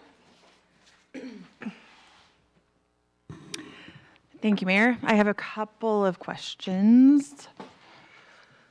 Okay, so I can tell after I had read through the budget online and then listening to your report, I could tell that you've taken into consideration a lot of CFAC's input and input from council and questions and really didn't even improved what you've already done amazingly and answered most of my questions. But I do have a question. I have a few here. First, I want to thank you, Sarah Johnson-Rios, as well as your team for working really hard on this. This is, I don't even have a clue as to how many hours you put into this. So, and all the department heads that have contributed, I really appreciate all that work. So I want to also thank CFAC for their in-depth dive into this as well. I really appreciate our advisory boards and really do value what you bring to the table. And because of the items that they brought, I just would like to kind of just touch on them a little bit. And I'm aware of the Harbor Patrol vehicle. I've seen it. I've seen how the condition that it's in. And I'm curious if we were to take the recommendation and move it into the harbor fund, or funding it with the harbor fund instead, how would that affect the harbor fund? Can you explain like why that would be not your recommendation to do that? The impact on the harbor fund would be that it would be a one-time expenditure of that $72,000 for a vehicle, which would leave $72,000 less for future harbor capital needs. Okay. And we know how much our harbor needs their funds. So, okay. My other question is, so when I'm looking at these, I understand where CFAC's coming from. It's an easy way to take money and put it away for possible future needs. However, I'm also looking at these items and thinking, okay, if we don't put money into the streets as much as we've already agreed to do, that's more deferred maintenance. That's our streets will possibly cost more in the future to repair if we let them go into even more disrepair. Our PCI levels will drop. Then we're having to do more to maintain them. And so I'm curious, Mr. Kwolek, if you could give us a little bit more information about what cutting $1 million would mean in the long term, in the long run, if we were to do that. Thank you, Councilmember Ford. You're absolutely right that anything we don't do today will certainly cost more tomorrow. One reason for that is because prices go up. As Assistant City Manager Sarah Johnson-Rios mentioned, that the construction cost index has gone up double digits over the past couple of years. That's true. We're seeing that. Our bids are coming in higher and higher. So what we don't do today will just be bid higher later on. But to your point, anything that we don't do today will deteriorate between now and the time that we work on it. And pavement has this funny way of getting exponentially more expensive the worse it gets. It's not a even slope. If you let pavement fail, it gets very expensive to reconstruct a street. And we're seeing that around the city now, particularly with Preston Lane, which hasn't been maintained in many years, where we're essentially seeing that our best option is to convert it to a gravel road for a couple of years before we figure out how to get money to reconstruct it fully. And so taking away half of the roadway budget we would just be seeing more of that. I'll comment that if we do cut the road budget, we would essentially be going back to pre-COVID levels of funding for our road maintenance, which used to be around $700,000 or $800,000 a year.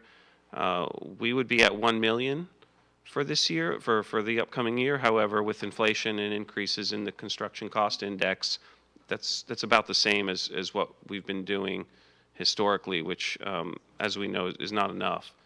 So yes, at the end of the day, it would just cost more for the city to put this work off. Thank you, Mr. Kwolek. While I've got you, and I brought this up during when we were goal setting, I think it was then or whenever, but anyway, the possibility of obtaining grant money if we were to have an active transportation plan.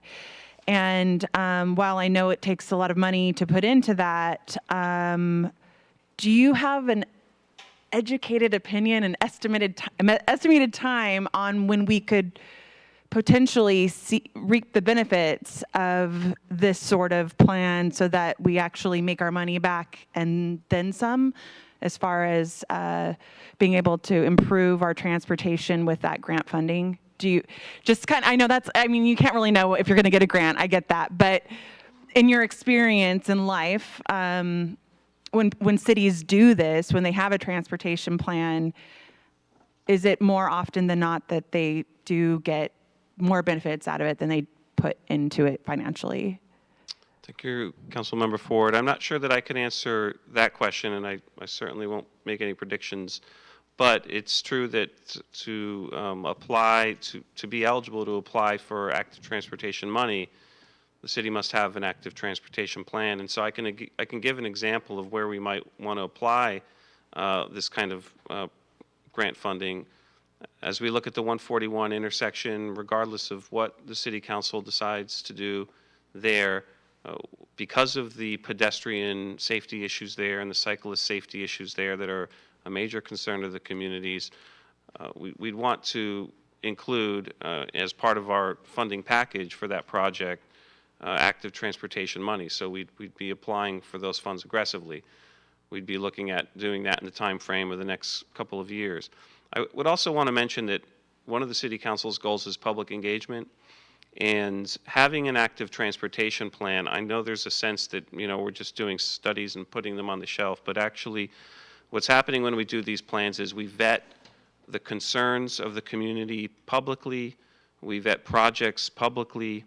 I believe there's currently a sense out there that staff is making decisions about what projects to do. When we put a plan in place, it's really a document that describes what the public and the community and the city council wants. And when we have that document, we can show it to grant funders and say, this is what our community wants and feels that we need. And that's what really makes it a powerful document when applying for grants. Okay, thank you for that additional information about that, because I'm just looking at these and I can see where CFAC would say, well, these are just potential money-making opportunities, but just really curious, how that really could benefit us and what that would mean if we were to say no. I have comments on the other two items, but I'll withhold those for now. Let me see if I don't think I had any. Well, I would like to ask Ms. Johnson-Rios. I think you really did kind of cover it anyway, but just if you could reiterate one more time how well the city is reserved for the near term and how comfortable you feel as the expert if we were to not cut the budget. Or not cut the budget, sorry. Cut these items out of the budget. I think the council's reserve policy of 33% is based on the idea that if there were a significant emergency, the city would have the financial resources to continue operations for 1/3 of the year, or roughly 4 months. So, that's one way to think about it. Another way to think about it is, for example, the storm from January 9th alone, we had an estimated storm damage total of $16 to $18 million. And so it's really hard to predict the type of emergency or fiscal stress that we may encounter. 33% is probably a consistent reserve level for small cities, especially those that have more volatile revenue sources like transient occupancy tax and sales tax, like Morro Bay has. And citywide, all of the reserves combined, just to give you another way to look at it, are about 40% of the citywide operating budget. So while there are restricted sources and uses in there, and we obviously have to follow all of those laws, we have reserves in all of our major funds at some level. Okay, thank you. I have one last question for now, and it's been brought up, that we're, pending that we don't have another huge catastrophe in the future where a lot of our funds are going to some emergency like the floods. Knowing that there's a potential for weather patterns to change and for us to have more catastrophic events like the floods that we've already had a few times this year, I don't know who in city staff, it might be multiple city staffers here, that could kind of give us an idea of how we as a city are better preparing ourselves now that we know what it looks like to have a major flood like that and the damage that it can bring, how we're better preparing so that we don't incur as much, I don't know if we can prevent damage necessarily, but what we're doing to not get into the position that we are in right now with as much financial debt. Yeah, well, a couple of things. Just my observation is that your city staff learned quite a bit between the January and the March. I showed up in March, and they had a pretty good handle on what they needed to do after the learning experience in January.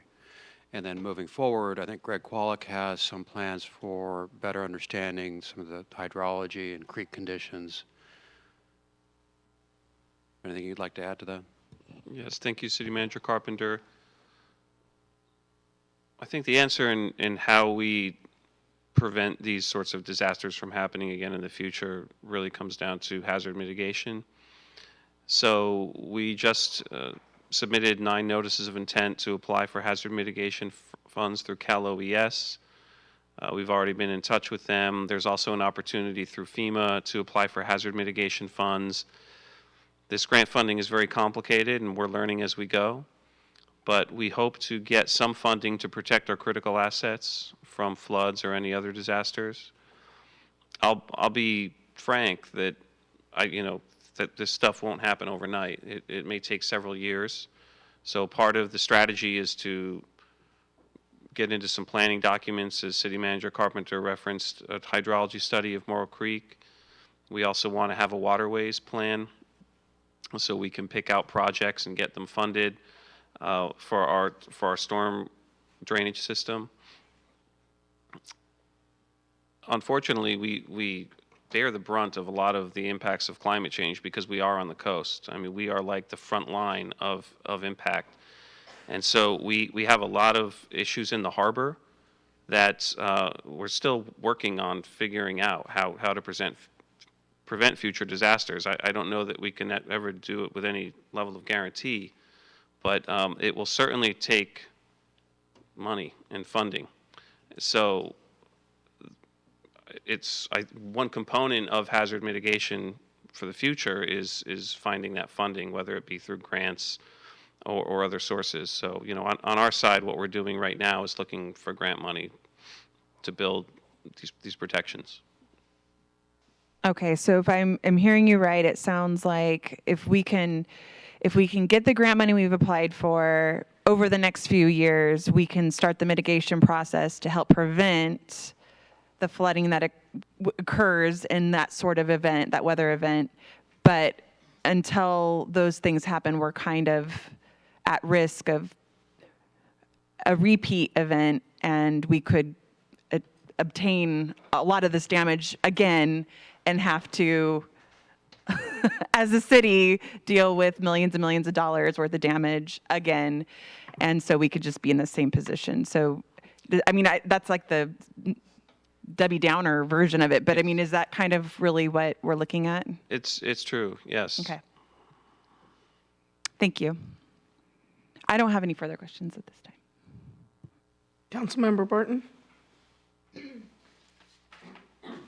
The thing that jumped out at me as I was reading through this before we arrived here tonight was looking at the CFAC recommendation. And I would agree that all of those are probably, they're good things to have in. They're also the things that you might look at if you were trying to cut the budget. But the one that stands out to me is the pavement management program. And whether or not cutting that kind of money out of it is that the smart thing to do given the condition of our streets? Because I think in some places we're at a point where how do you ever get that back again? And so to me, that doesn't seem like the best thing to do. I'm inclined to think that we need to forge ahead on fixing our streets. Otherwise, they have a tendency to kind of overtake you. They fall apart fairly quickly. So anyway, that was the one thing to me that really stood out.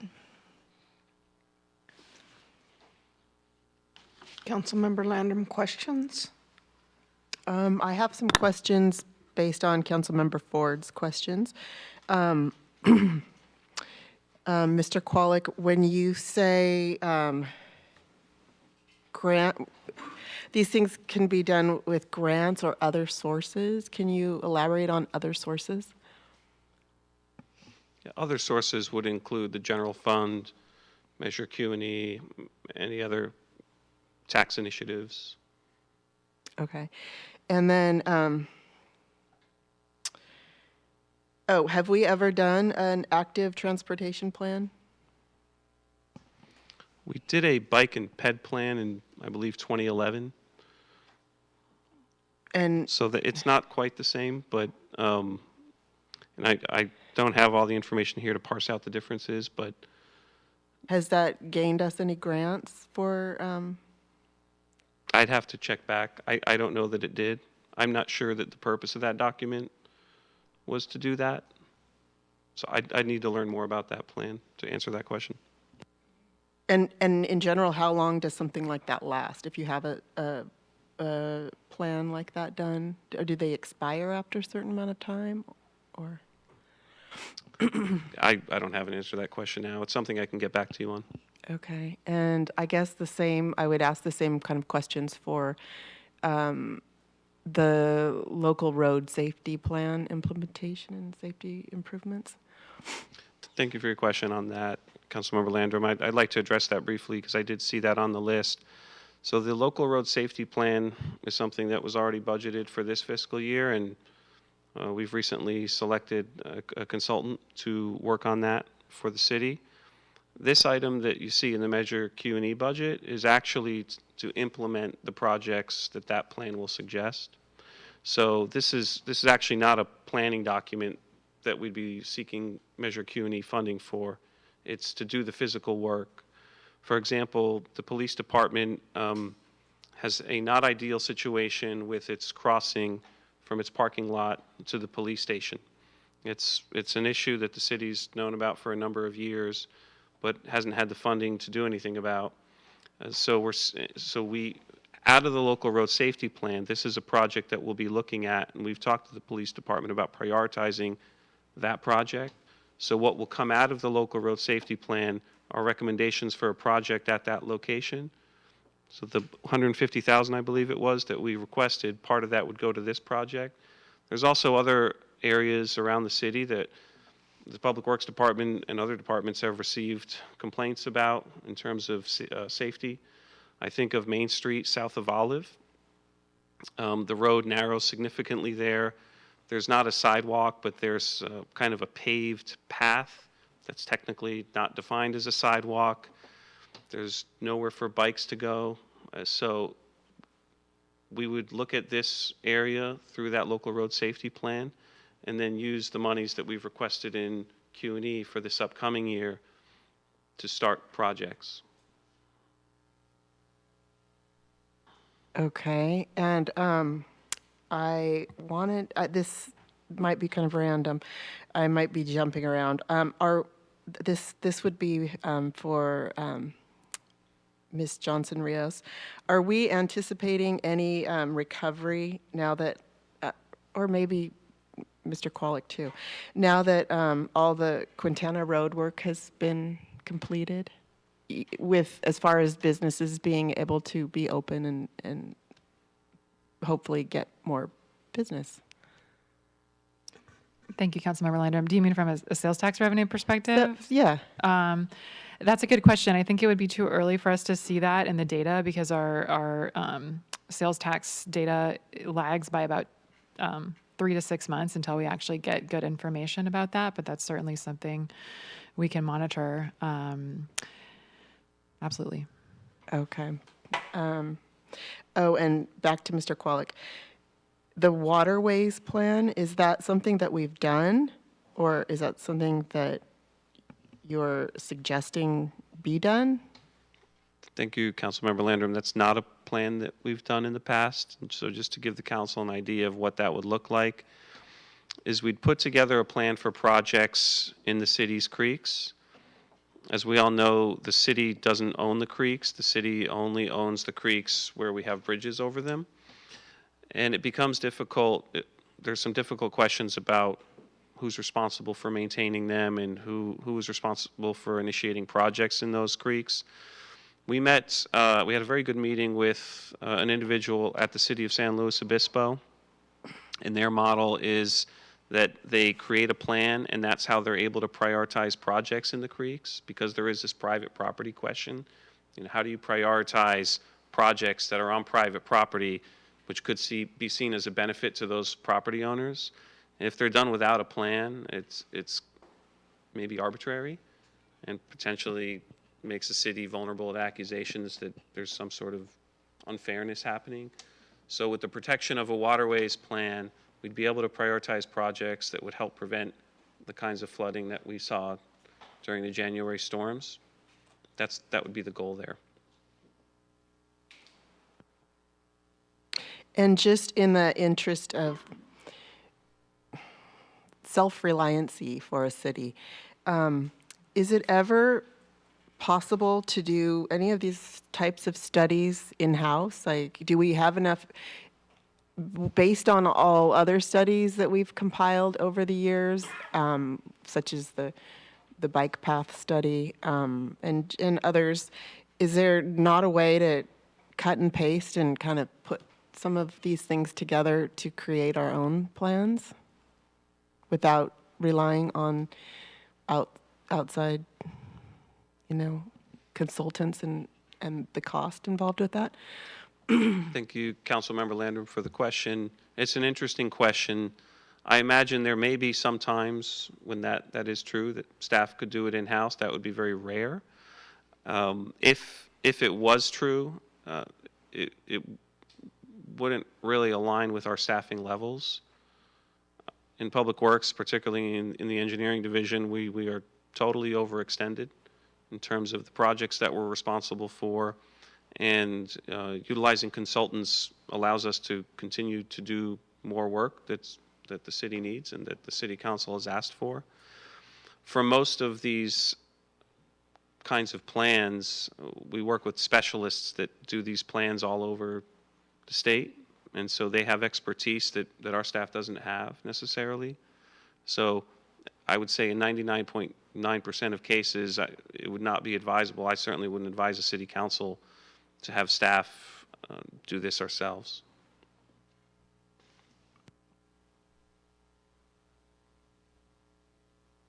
Oops, sorry. Just there isn't anything that's kind of redundant in what we've already done.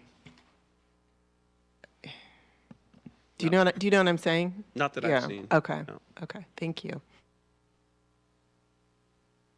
I'm going to take a break for now. Thanks. Thank you. With that, we'll open public comment for C2.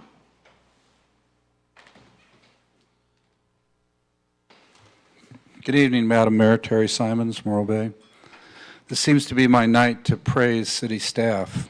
I don't really know much about our Assistant City Administrator, Sarah Johnson Rios, until tonight. I am overwhelmed with praise for what I've seen her put together here, but more specifically, the way in which she's been able to present what some might interpret, I being one of them, bad news in a most positive way. It's not that we haven't had personnel like this in the past. She just seems to shine even more in the way in which she is presented tonight. I did have one very small question. I don't need an answer to it, but it wasn't clear to me whether the 102 full-time employee equivalents counted the 30 part-time full-time equivalents. Not a big deal. Second on my praise list tonight is City Engineer, Public Works Director Kwolek. When he first came on board and in some of his presentations, I have probably been harsh in my criticism, which I'm known to do, but in most specifically going through the Main Street intersection presentation that he did a couple of weeks ago, and understanding in light of the budget allocations that we see in the presentation that's just been given, Mr. Kwolek has shined in a clarity of understanding how to spend the largest portion of the city's money. And I must say, I feel very relieved that he is on board with our team and very confident in what I see in his perspective and his depth of understanding. Considering his relatively short tenure, he seems to have an impressive street-by-street knowledge of our community. And I hope that my next phase will be a little more palatable. I was quite shocked to see that the contract for Corella Engineers in tomorrow night's agenda, which I'm sorry I won't be able to attend, is proposed to be continued. Now, there may be a legal reason that in order to continue further liability, you have to continue the contract, but quite frankly, I've been very disappointed with the work of Corella Engineers, most specifically in the excessive overruns in the connecting structure, the conveyance portion of the work, which not only did they design, but they supervised and they signed off on what I would consider an excessive amount of extras. I would hope that there is a way, without giving up our future rights to get some of our money back, that we could terminate that contract. And unfortunately, I can't come tomorrow night, but I would have significant more to say on that tomorrow night if I were here. Thank you.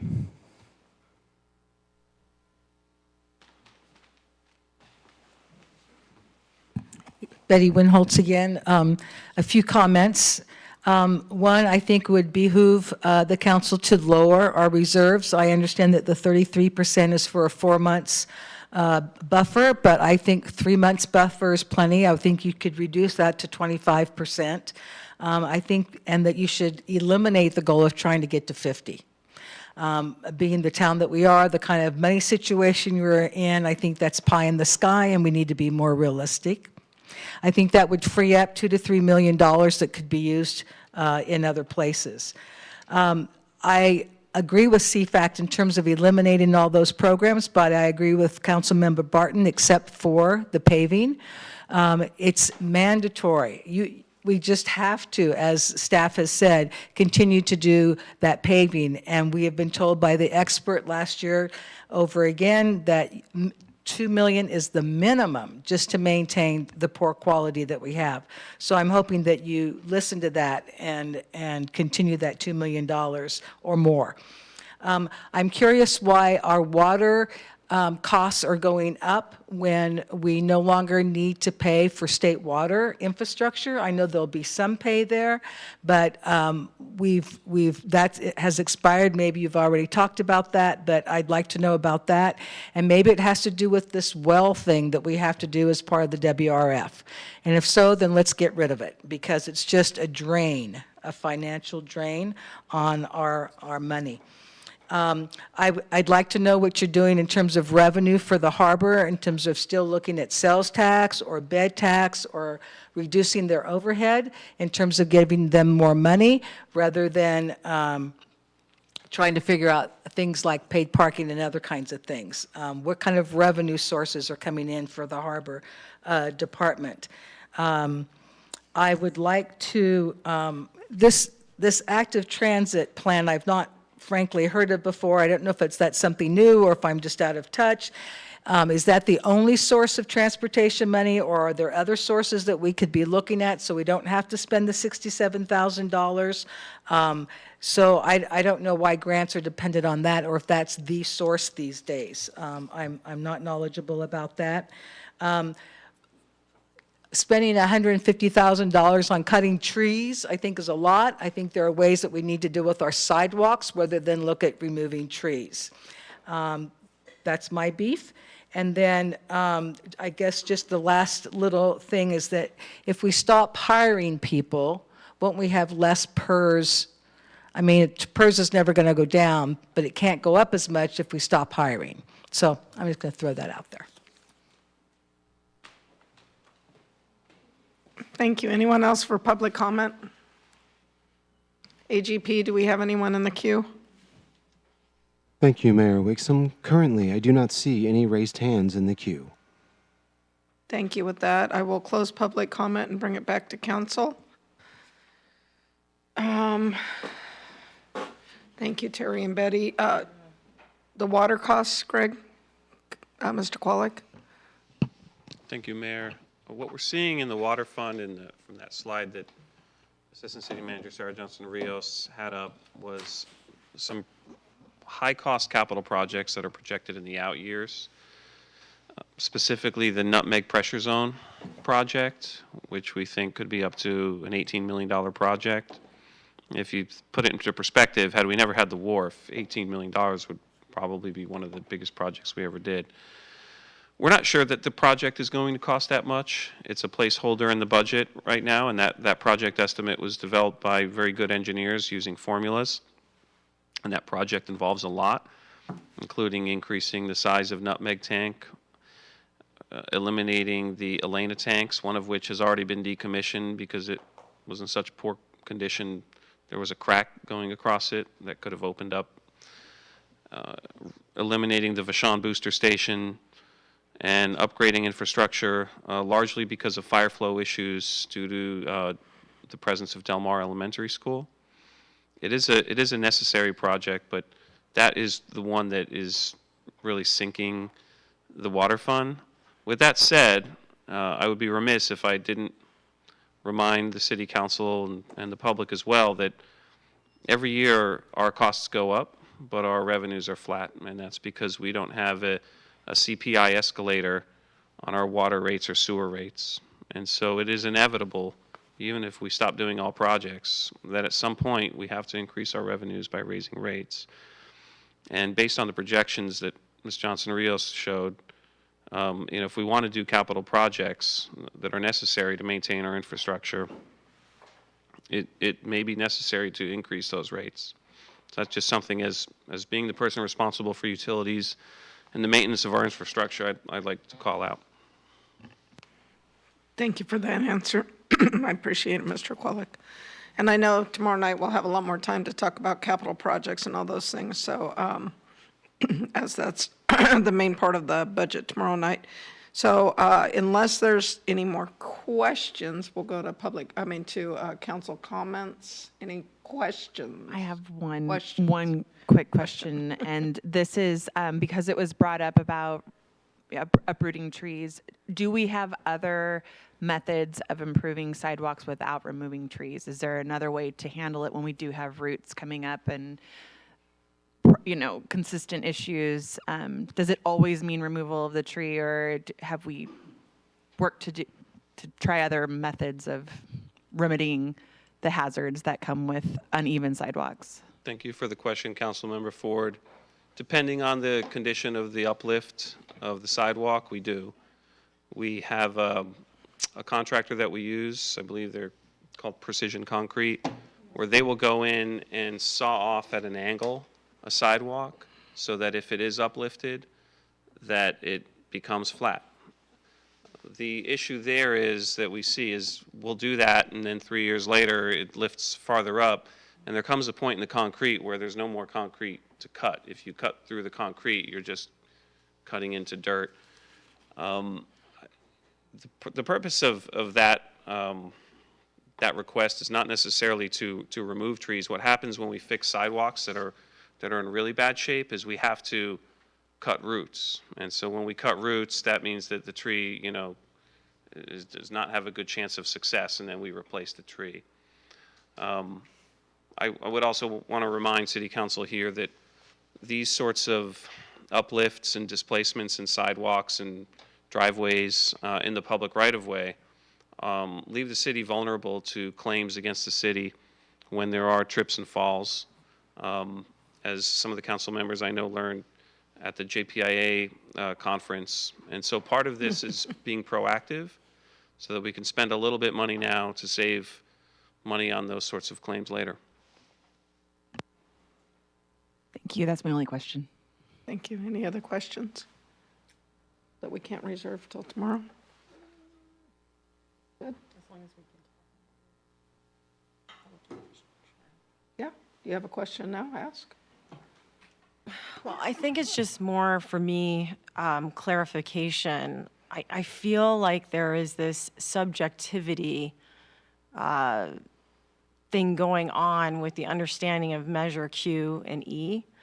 And it's confusing as somebody who's coming in here as a council person and who's new and who's trying to understand. I can read this on here and what you've provided us, and and understand it as defined here, but yet I can look at some of the things that we're budgeting for and I can say, is that something that was really defined within the parameters of Q or E?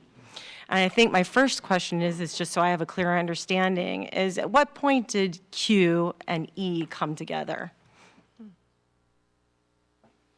Thank you, Councilmember Edwards.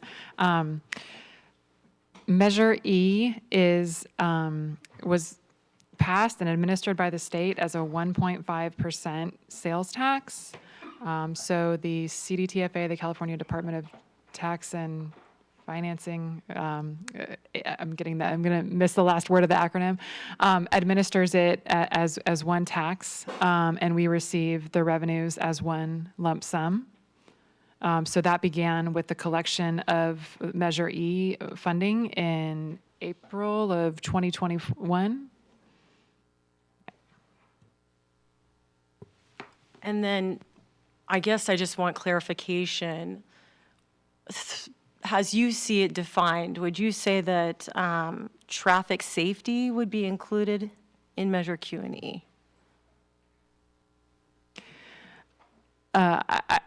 I think that you're correct to identify that there is some room for interpretation and subjectivity in any of these items, and I think that's where CFAC's scope is to provide input to council on that.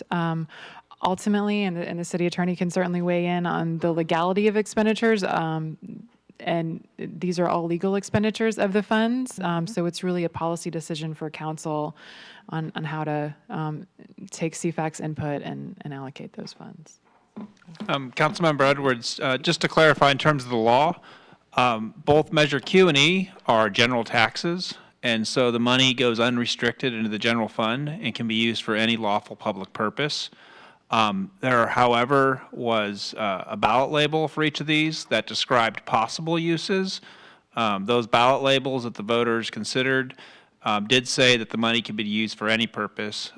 Council, since these were passed, have historically looked at some of the intended uses, but I'm not here to say what you should or shouldn't do with the money. I'm just letting you know that in terms of the law, they are general taxes and they can be used for any public purpose, and they go into the general fund.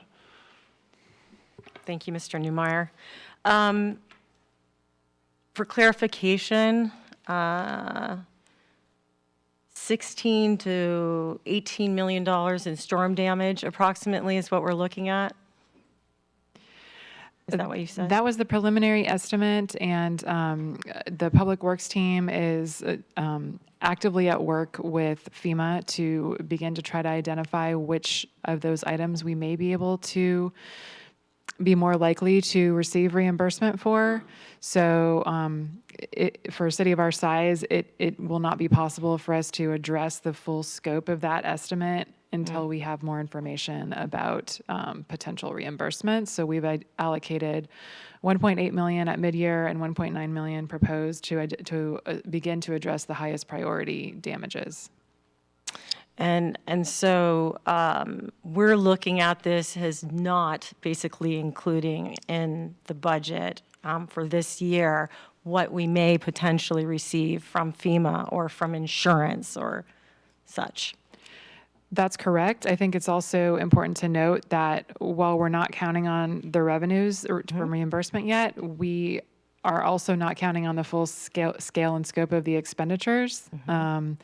So the more we learn as we go through the process with CJPIA on the insurance side and with FEMA, as well as these other hazard mitigation funds that Mr. Kwolek described, it is possible that we would be returning to council both on the expenditure side or the revenue side at a later date. That would be great. I think I'm going to leave it there. Thank you. Mayor, may I have an update on a question Councilmember Landrum asked. Yes, thank you. Yeah, so Councilmember Landrum, you asked about the ATP and our prior plan, which we did in 2011. The ATP was actually created in 2013. So our prior plan predates ATP, which is why we don't have an ATP plan. And, you know, in conversing with our city engineer, Eric Ridio. He stated that ATP grant requirements change over time, and that's something that requires fresh updates to plans like that. So in that sense, they do expire. And they also want fresh traffic data, accident trends, and public input. So that's one reason why plans get updated over time. Or three reasons, rather. Thank you. So it sounds like you should be really strategic about when you do them. I think that's fair to say, yes. Yeah, okay, thanks. And I would like to add that, over time, our tourism has significantly increased as well. So the amount of traffic has been a significant increase in the last 10 plus years. So something like this is important in taking that into consideration. So thank you for clarifying that for us. Thank you, staff. Thank you to our finance department, all of you, and to our department heads. We'll switch over to comments here, and then this is going to be a receive tonight and continue tomorrow. So I think we'll take a few minutes for some comments, and then we can pick up tomorrow with the rest of it. I just, the Q&E, I appreciate CFAC, their time and their comments on this, and understand where they're coming from in wanting to talk about some revenue retention. And yet we talk about, as one of our citizens shared tonight, the amount that's in our reserve fund already being so excessive. And I appreciate you explaining, Ms. Johnson-Rios, about that money basically would be doubling the reserve. I didn't really understand that before, so thank you for that clarification on that. As much as I want to be responsible to the Q&E, regardless of it being a general fund tax, we all know what it was sold for, and respecting our community and our citizens who pay that, along with our visitors, I want to try and stay along those lines as much as we can. And I do feel that Harbor, you're just going to you're going to rob Peter to pay Paul, as they always say, and move the pots of money around. If we take money from the general fund or the harbor fund instead of Q&E for the truck that they need that is, rusted through. And so we're just swapping it around. And as much as I respect, their position, I also realize that it needs to be replaced. And so we're struggling in that harbor fund already, and I don't want to try and do without something that they need because we didn't authorize an expense for a vehicle when harbor is under that umbrella. So as far as that goes, I support the expenses to Q&E. Thank you for the explanation, Mr. Kwolek. That helps a lot. I want to make sure that our police officers, public safety officers are safe crossing the road. That's the crosswalk right north of the roundabout, correct? Is that where that is that you're talking about? I guess be west. West of the roundabout. Yeah. Thank you. I know it was right over there somewhere. I think that we're challenged with inflation to keep up with doing this. And the number one goal that we set was about public infrastructure, whether it's this building, AGP replacement equipment, the roads, all those things. It's been a desire for this community, and it's been a desire for this council to move forward on that. And I want to address it, and I want us to keep moving with the momentum that way. HDL gives us reports. Have we not gotten an update? I have not seen it since last year. Did I miss something? Reports on sales tax revenue? Yeah, they're posted on the city's website each quarter. So I can send the council a link to where those are at. So it was there in March? I haven't seen it in months. Did I miss it's it? by quarter. And so there's a 2-page summary. It's trailing by 2 quarters. So I'm trying to remember. I think the last quarter we have is the 4th quarter of the calendar year 2022. So that's why I haven't seen it since last year. And so we haven't yet received quarter 1 of 2023, but we should be receiving that within the next month. So it's 6 months behind? Almost 6 months. Wow, okay. I know that somebody had asked us about that also, and I realized then that I hadn't seen it for a while. So, you know, it's 418 pages, and it was, you know, my fifth full budget, and from when I was here before, and it was actually the easiest to navigate. So thank you for that. I appreciate it. And with that, I will turn over to council member comments to my right. Anything, Councilmember Barton? Yeah, well, we will be looking at it again. Yes, you're right. To my left, any comments? I just wanted to say thank you so much to Sarah and her staff. I really appreciate, you know, I have not ever seen a budget like this, so having it be my first time, it was very easy to navigate, and I really appreciate your candor in answering questions that might seem easy. How do you, you know, you should know that, but it's really appreciated, and I think the general community who maybe is like myself, who's never done this before, also would appreciate that. So thank you so much.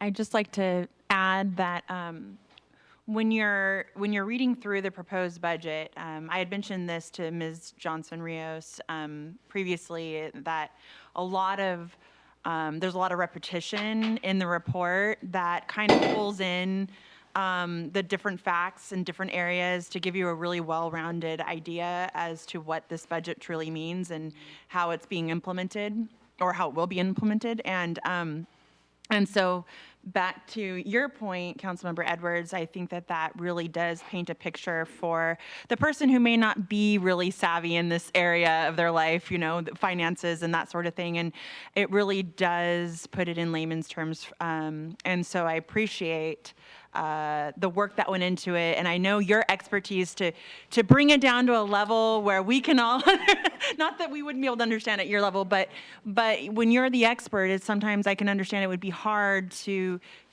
make it to where everyone else can understand what you're trying to explain. And your team has done an excellent job, again, making it to where we can understand it and understand it well. So thank you for that. And that's all I have to say for tonight. To be continued.